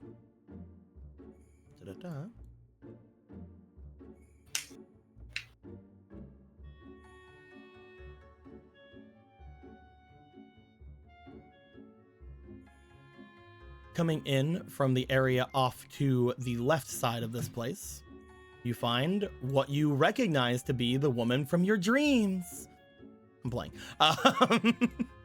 It is technically the woman from your dreams. It is a woman who appeared in my dreams, not the woman of my dreams. Not the woman of your dreams, the woman who appeared from your dreams. Yes. We obviously. As they come into view, you do find a woman who is relatively tall, but not taller than any of the Gerudo you've seen. In fact, mostly kind of shorter than a lot of the ones who are around you. She also does not seem to have as toned or as muscular of a physique as all the others. As she approaches, she does find stepping in and seeing you and seeing where Gallon is. She goes, "Brother!" before stepping forward and shooing off the 2 who are with her. They would look to each other before stepping off and going into the area off to the right as she steps forward and goes to the top of the stairs. Gallon would step forward. "My queen! I see you heard the news." "Of course. It's a rather interesting title to give to yourself, sister." "Well, we're no longer kids, are we?" She motions over toward Ronan. "And Ronan, right?" "Yep, that's me." "Well, welcome." "It's good to meet you in person, finally." "I have been waiting. Tell me, what can I do for each of you?" "Well, I had come because Dream You said that I should." "I see. Dream Me She must have said a lot of things." She said that she had something to give me or something to that effect. What possibly could that have been? Do you have any idea, brother? Well, I can't be inside your mind, sister. Let me think. She does keep her eyes closed for a moment. As she does close her eyes and seemingly look up toward like the canopy above them, you get a feeling that even with her eyes closed and herself looking up, she is not taking her eyes off of you. For some reason, you still feel watched.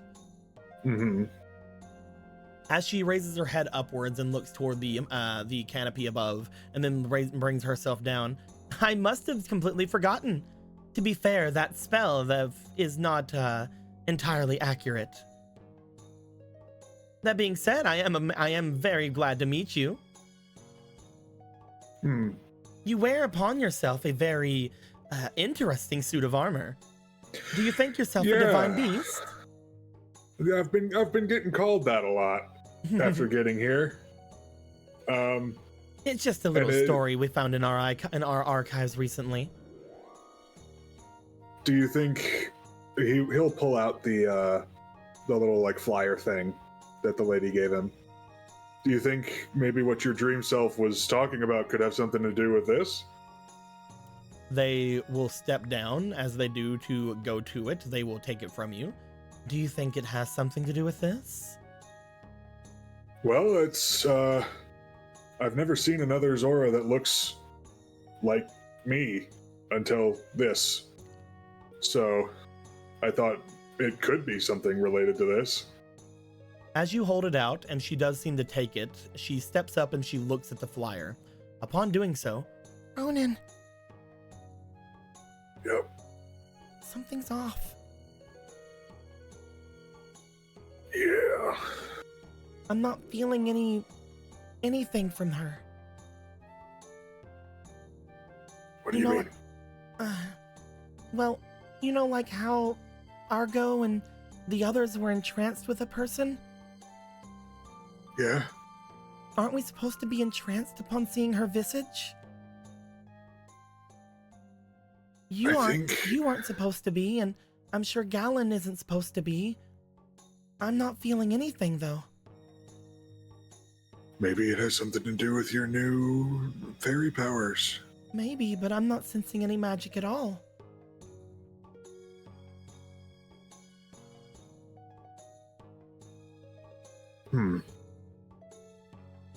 A question for maybe another time. As she looks upon it, she then looks back to you. We have plenty of these flyers, so I suppose I can hand this one back to you. It's a rather striking resemblance, but I have no idea what it would mean. In other words, I probably didn't send you here because of this. Again, though, strange. I know that a lot of people were brought here because of the visage they saw of me in their dreams, but it is difficult to understand why, to be honest. This place is flourishing, however. If you plan on staying, we can try to find you a place to go. I'm sure that everybody around here would love to hear different stories, and you give off the visage of a divine beast, so I'm sure that people would love to have many questions of your encounters. You are, as my brother said, a champion, an oracle even? I am technically both of those things, yeah. So, do you not see what your dream self sees? It is, an imprecise magic. I suppose Is it you would yours? say, well, of course, whose else would it be? Oh, okay, I just wasn't sure if you were like having a court mage do it for you or something. It is, hard to talk about. When it comes to things, obviously, those who know that I have this spell would understand how embarrassing it is to be caught in the act. I can see why. But I will rest assure you that there is no reason for you to feel any way on guard or anything about here. That thing there, I can give you more information on the person depicted in there, I suppose. You would be able to find them potentially over in the archive. But as far as anything else, it's just an old story. Nothing is left of it.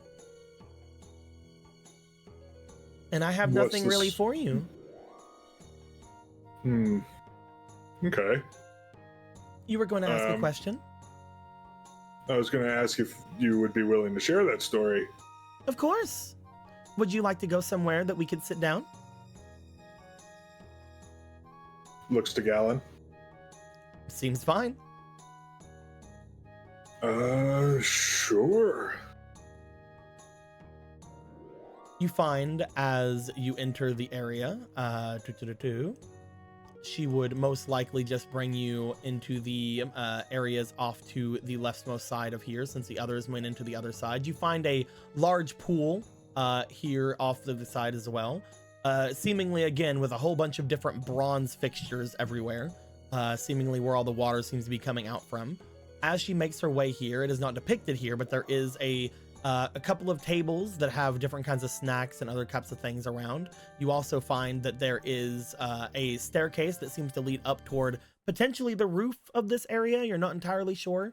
As she steps inward, she looks about until she goes over further into the smaller pool that is off to the southern area of the room. As she enters there, and she sits upon one of the tables with the snacks that are prepared in front of you, she looks over towards you, Ronan. This is obviously before my time, and before many people's times who I believe would be here, except for maybe, well, some of the older members here. though even them might have only heard it from their parents or grandparents. I believe that was around 400 or 500 years ago. The Gerudo people were going through an extremely powerful heat wave, a great drought. And, well, it was looking as if we would have to be making our way out from the deserts, our sacred grounds. We would pray and we would pray to the goddess of the sands to give us some kind of hope, some kind of way about this. But our prayers always landed on deaf ears. Perhaps it was a punishment, or perhaps it was some other kind of disaster that was happening even to them. Maybe the sands were going through changes because they themselves were going through changes. No one really found out why, but also it seemed like all the fucking music would stop playing all the time. Anyway, as we would have ourselves, at least again, my ancestors would have themselves going through all of these times of great drought and times of, well, I suppose you would call it evils throughout this land. An unlikely hero would approach us, a female Zora from the ages off to the east. They would be somebody who apparently had came from the recesses of the Great Ocean, far beyond Hyrule itself. As they made themselves to us, they brought many different things to us, including water that would aid us in our battles against the drought, but also many different techniques, farming techniques even, that would allow us to retrieve some of our herbs and different plants and fruits that would be growing in this place. In fact, it is primarily because of them that we are still able to cultivate hydromelon. Most of the intense heats of this place seem to stop it. It doesn't allow us to take in quite enough moisture that would allow us to even bring in those different things, but because of this great Zora, this divine Zora that we called them, which is why you may be getting the term Lord Zora quite often as you make your way through here, was able to bring us a great peace. And it is because of them and the one that brought them to us, I believe it was the male Gerudo of the time, we were able to, well, have the peace that we had throughout that age. So all of us here, at least those who remember of that, those of us in the royal line who would be able to see the archives, would always remember the great divine beast who came and saved us. Interesting. They apparently spent quite a long time here in the desert with us.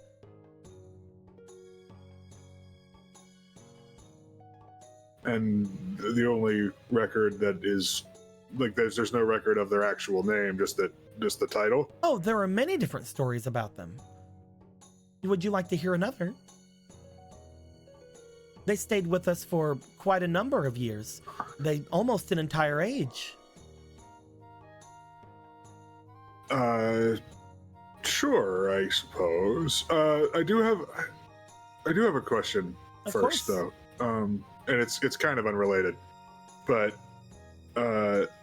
where our friend Vega has been staying here, and also Zelda, and also Rocket, and also Kuro.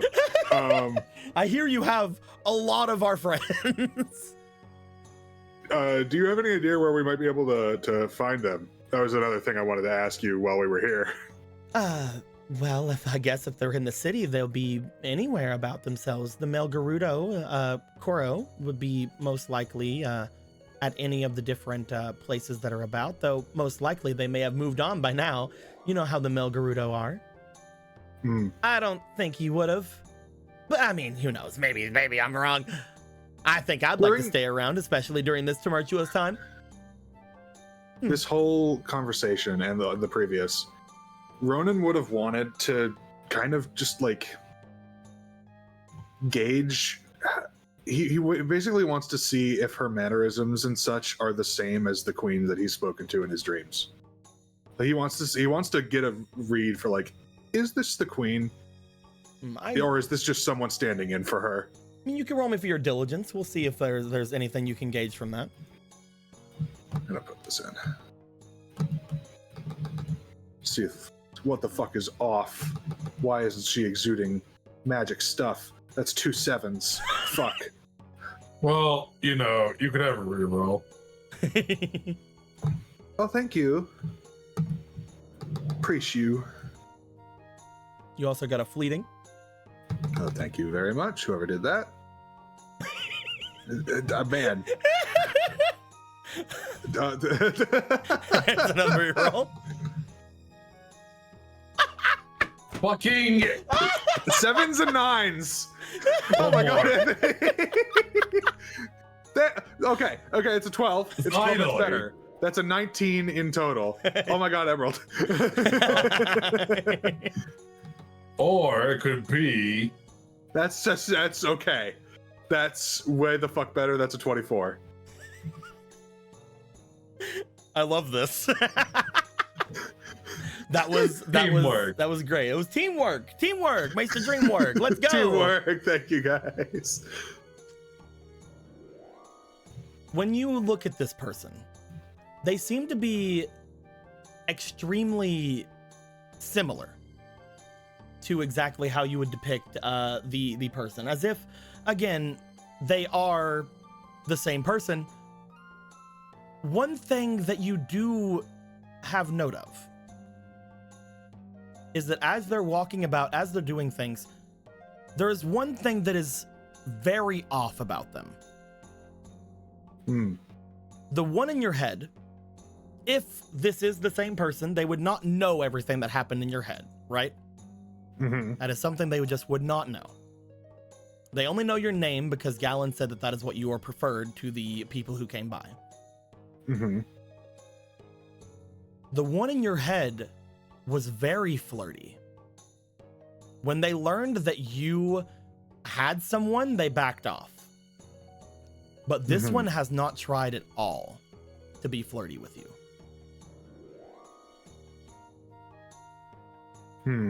That is very off, in your opinion, especially with how much that was there in the dream. She's definitely not been giving off the same uncomfy vibes that the last one did. She is definitely seemingly treating this encounter with less that. And from what you understand, a person in this place who is under an influence of potentially the Triforce of Courage would have all of their desires seemingly amplified, which is one reason why you believe that she was that flirty in your dream. But again, nothing like that is coming from this woman. You can tell that immediately with a 24. And again, adding into what Z's also saying, they are also not giving off any kind of vibes as far as magical is concerned from their visage.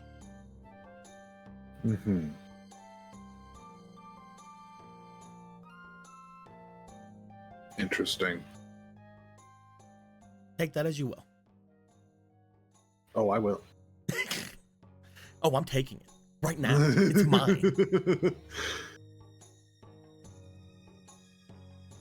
Well, we can listen to another story if you'd like, though at the same time, we just now came back here to the village. If there's anything you want to see right now, Ronan, we can make our way about and maybe come back a little later if you want. If that's all right with you, he looks to the queen. Oh, there's no problem at all. We have mostly just been collecting ourselves after the bit of a, I guess you would call it a sermon that happened earlier from the mortal goddess. She's resting, by the way, if you were asking about everyone. I do not know where Kuro is. The mortal goddess is resting. You can go and see her at any time, I believe. Does she stay here? She is resting currently upstairs, yes. She has asked to not be disturbed. But she can be here later on if you all are wanting to return. I can make sure to let them know that there is somebody looking for her. There is also, you were asking about Lord Vega. Last I had saw, he was making his way over toward the bathhouse, though he may be at one of the residences. I've heard he's rather popular among some of the women around here. And I believe that his attendant would be with him. So I would not think you would be easy to find them, but I'm sure he'll show up. All right, well, we'll keep an eye out. And Please, and if you don't mind, yeah, please do let Zelda know that we're looking for her. We'd love to see her. Of course. If you were all planning on returning later on, I'm sure she'll be perfectly happy to find you. Especially if you are so close as to refer to her as Zelda. Yeah, we've known each other for a little bit. Yeah, you were basically besties. Yeah. That being said, perhaps I will see you then. I'll have plenty of Perhaps stories so. prepared. Thank you very much. I'm excited to hear them. Oh, you had asked of their name, did you not? Yeah. I believe it was Anzel. Anzel? Mm-hmm. Think angel, but with a Z. Okay. Interesting. The fuck's a Z? Anyway. Anyway. Well, good to know. Thank you very much. See you later then, I guess. Yeah, we'll be seeing you.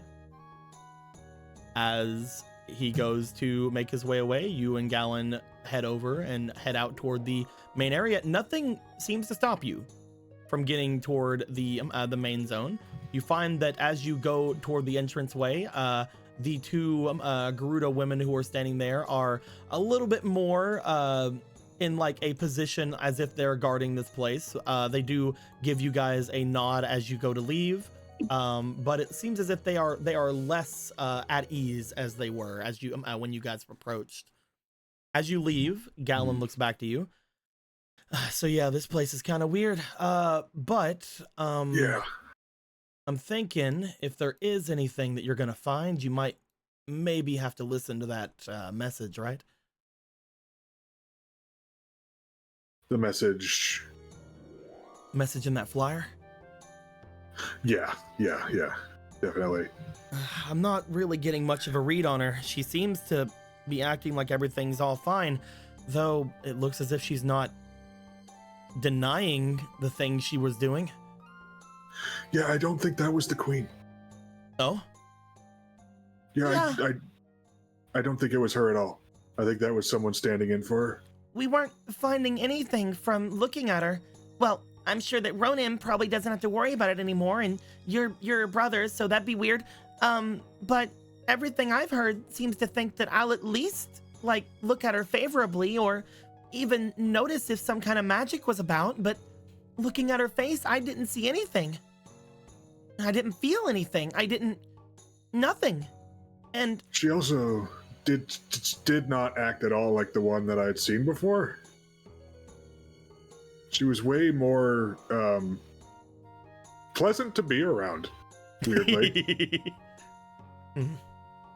Interesting. I don't know how to react to that. I mean, do we have is this the actual one then, or is it bad that we have the good one?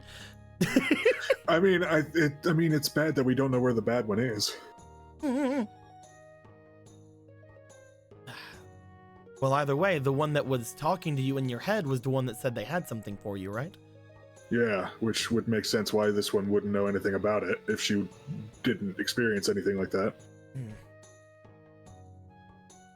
Well, what do you want to do?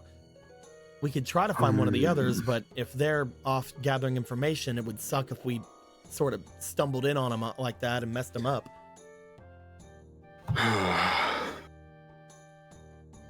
You want to just wander around for a bit and come back? I'm worried about Zelda. I don't know if she's actually going to tell her. I don't know if Zelda might not be in a good way right now, for all I know. For all we know, if we do find Zelda, if this person's pretending to be the queen, what if someone's out there going to pretend to be Zelda? I mean, we'd know. Well, there's only a handful of people that could pull that off, and they're all elsewhere right now.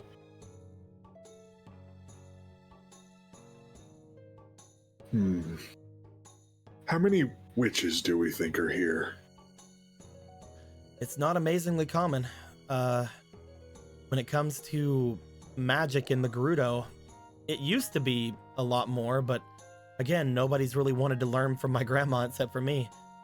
And not a lot of people are born with a lot of talent with magic, though there's probably some. Maybe less than a handful of self-taught witches, but that's just among my sisters. In this building right now, do you think there'd be any of those? Maybe. Because my thought was, what if we sneak back in invisible? He looks you up and down. I like it. You want to do it? I think we should do it. I like magic. Guys, wait! Huh. But, I mean, what if they have the Sheikah? I don't see the problem with that. Wait, I thought all the Sheikah were off right now. Well, yeah, but if there was one of them that showed back up over with the others, right? What if another one's still here and the Sheikah techniques allow you to see through invisibility and stuff, right? Oh, that's true. Well, we can't just deal with what ifs, right? That's a... you make a good point, but you make a good point too, Z. Hey, sometimes you gotta take chances. And I really like the idea of using the thing that I do best inside of here. Only, you know, Ronan doing it, because Ronan has the spell.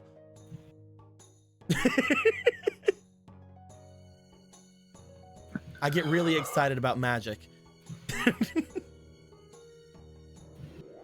Oh, man. Ronan has the angel and the devil on his shoulder. Who does he listen to? Hey, we gotta get under this place, right? How better to do it than with magic? I mean, we'd have to sneak down there anyway, eventually.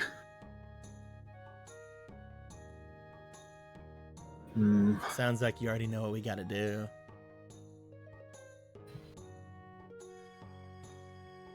They said she's upstairs, right?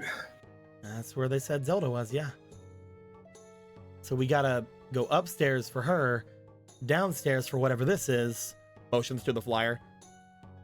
Well, that's not going to happen for another couple hours, and I don't think we should be waiting around here for a couple hours. He shrugs.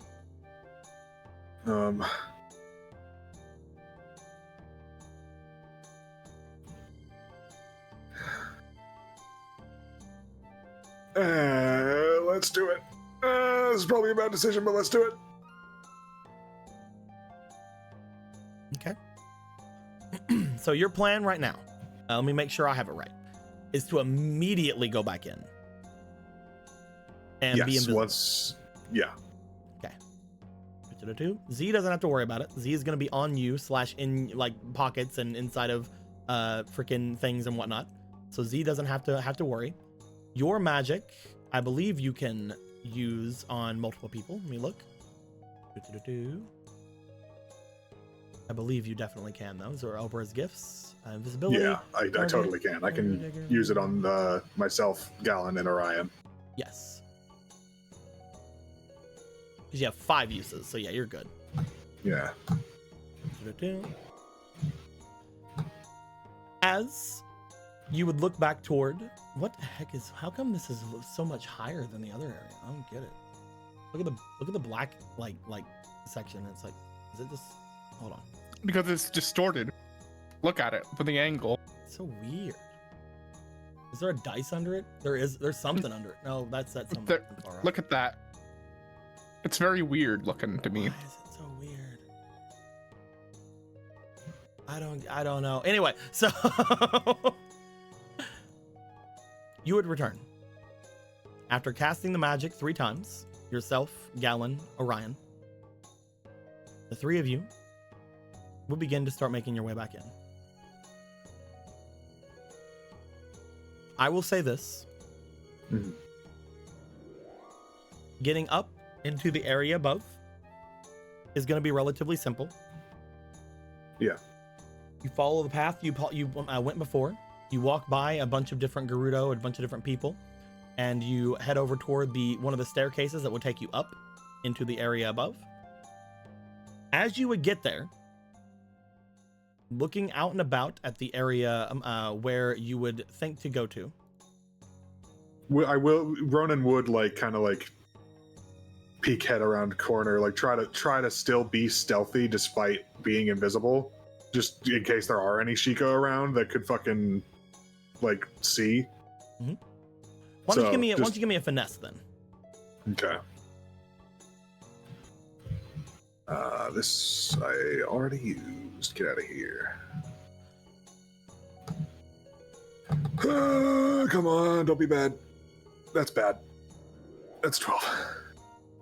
As you're making your way through this place, you're not really noticing much of anything that will be stopping you. You make your way through. You do find yourself going up to the area that would be led from the staircase that you assume going up from that area. Going up into a large hallway and a large little room that would be up there. Currently, you do not see where Zelda would be. There doesn't appear to be a ton of rooms up there. There are some, but the only thing you would see would be a large room that you expect is the room that the queen would be living in. Some guest rooms that are up and around, but none of them seem currently occupied.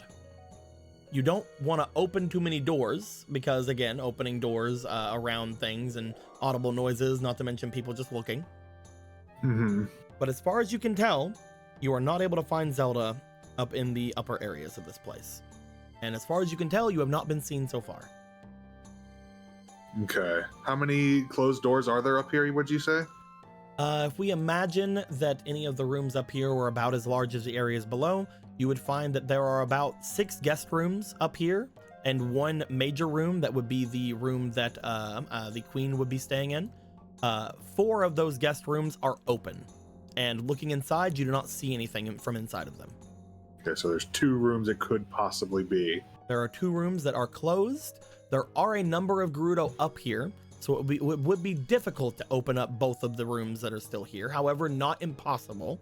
If you would like to try to sneak your way into one of these rooms, you can, but it is also potentially hard. I have an idea. Mm-hmm. This could be very bad if there is a Sheikah in either of those rooms. Are the 2 rooms like next to each other, or are they like separate? I would say that we would assume, looking at like the top area here, if we're talking about like like as the way that this floor would be, we'll be nice and say that both of the rooms are in this section, so they're like next to each other, kind of, but there is some separation. Okay.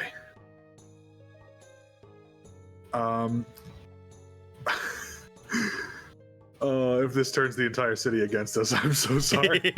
I'm sure there's nothing that could happen to turn the whole city against you. What are you talking about? I am only on myself going to go up to one of the rooms, one of the closed doors, and I want to use Far Step to get inside the room without opening the door. I am going to have you roll me a straight d20. Do you want me to tell you what I'm looking for, or do you want me to tell you nothing? Which one is better for you? Don't tell me what I'm looking for. Okay, go ahead and give me a roll. That's a bad roll. That's a bad roll. I was looking for odds or evens. Oh. You gave me evens. Okay. Is that... Oh no. Is evens good? Is evens bad? Ronan. Yeah? As you teleport into one of the rooms, you and Z, because Z is connected to you, you do find, upon going in, something bad. Not a Sheikah, but something that could potentially be worse. Oh. You teleport into a room, and as you do, you find not a guest room, but a room full of creatures that you've seen before. Only none of these creatures are standing upright. None of these creatures are showing any sense of life about them.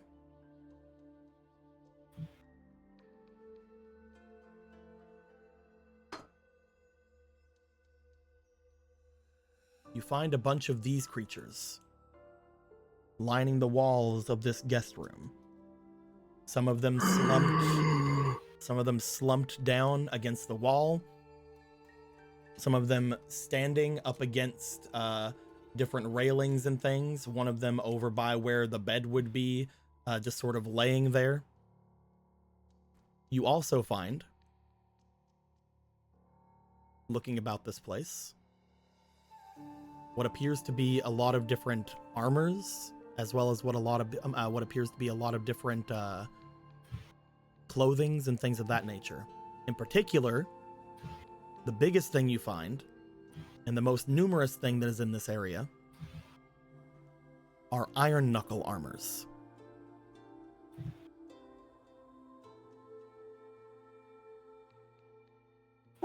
You then remember what was said earlier whenever whenever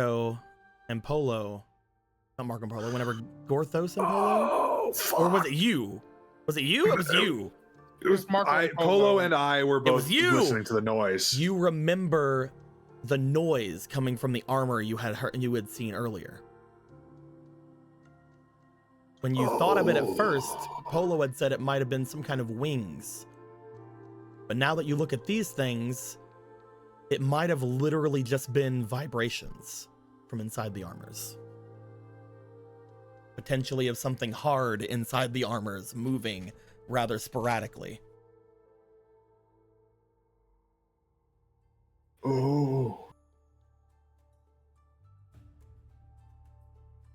Oh boy.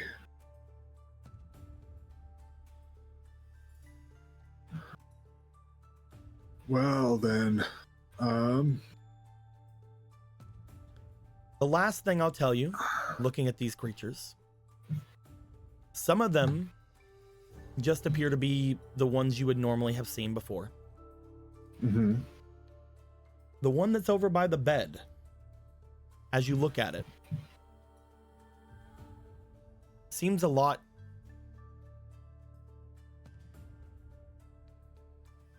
I guess the best way to put it is a lot more complete. You look at the creature itself, you know that these creatures are apparently monsters that have been, or at least monster remains or whatever, stalls even that have been covered in that same fairy mud. As you look to the one that is laying on the bed, it seems as if it is a lot more high quality than the ones around it. Mm-hmm. That's the best way to put it. It seems like it has a lot less problems in the joints and the areas about it, probably meaning it's stronger.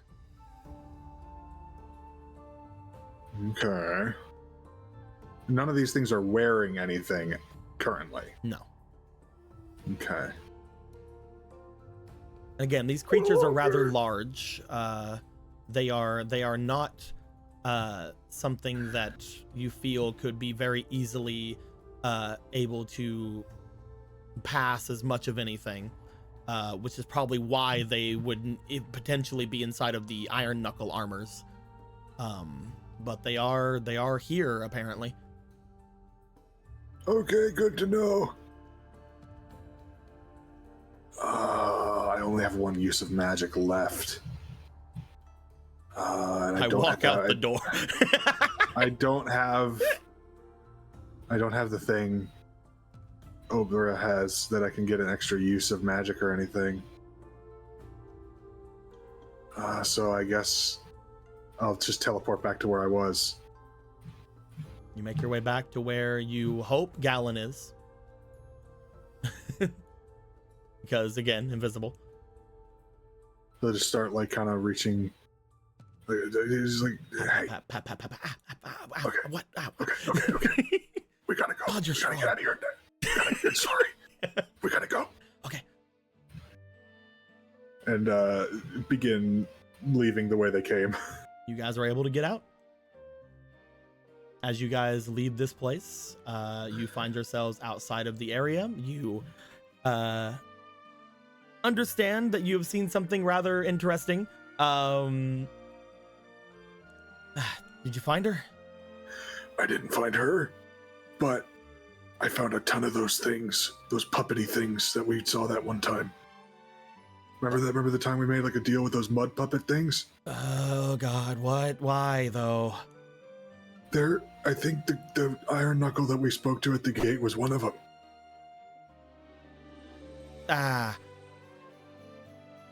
You also notice Gallon open his eyes for a second. Ronan, What? that thing didn't call me brother. Oh, well. This is something that if Gallon was still a player would have been very interesting. One of the things that is on the Gerudo, the male Gerudo's thing is that at least once, almost every Gerudo will try to help Gallon or do something for Gallon the moment they meet him. The Iron Knuckle at the beginning of the place did not. I picked that up, but I didn't say anything only because I just made the assumption Iron Knuckles were immune to it because of their Nope. position.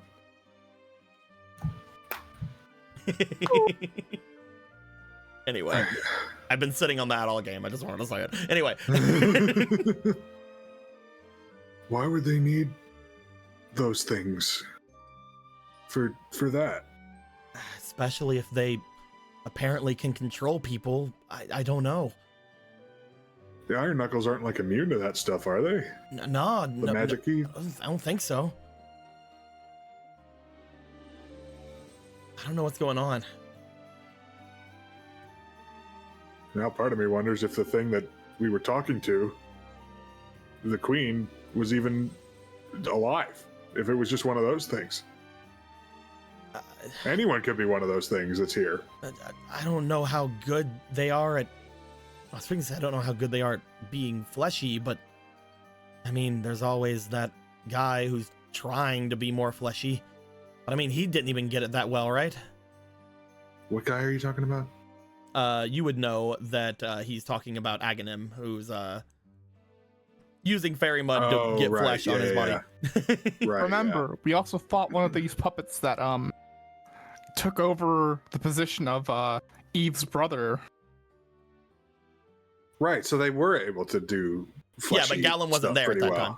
Right. Yeah, Gallon wasn't there then. Well, one of the ones at the demon meet at the summit was like that. He had like perfectly convincing everything. Ah, fuck. A demon's own. But they would need more fairy mud, right? I mean, You don't think they found like an actual place for it? maybe they did. Isn't there supposed to be a fairy fountain here? Didn't Marco In the say? desert? Didn't Marco say there was one near the Demon Manor too that they never found? Aghanim was right outside of there, according to Marco. Ah, fuck. I think they probably have a lot of it. In that case, if they have access to 2 fountains, Either way, we didn't find Zelda. no. There was one room that I didn't get the chance to check.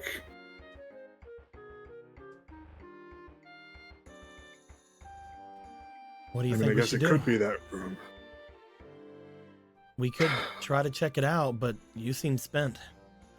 I am. let's wait a little bit longer, bud. Yeah. There's a lot of things we can do. We have apparently half a day. Again, I don't want to run up on the other guys and ruin whatever they're doing in case they're doing something sneaky. So let's find a place, get something to drink. I know some places, maybe talk to some of my sisters, get some hydromelon. Never You need had to that. chill out. You need to chill out so you can get your magic back. Right. All right. Yeah. Let's go do that. I want to try hydromelon. He looks over toward the place. If they can emulate people that well, fuck. Who's to say that the Zelda giving speeches every day isn't one of them too? Let's not tell Gorthos that yet. Let's try to find her first. We literally would not be able to stop him from charging in here. Probably. You're probably right. I'd say that with that, you guys make your way away, potentially to return later in the day to check on some stuff after you get some of your magic back. As you guys go to leave, I think we are going to end things there for the night. As next time, we will make our way over toward apparently these grand archives that have been opened to the rest of the Gerudo town, to see if we can find anything out there about any of the stories or any of the things that could potentially be useful to your guys' investigation. As well, we'll make our way over toward the bathhouse area to see if we can't find anything about what happened to Vega and Rocket, or even Koro or anybody else that could have been brought around there. With everything being said, until next time, guys, like always, later days. Bye-bye. Bye.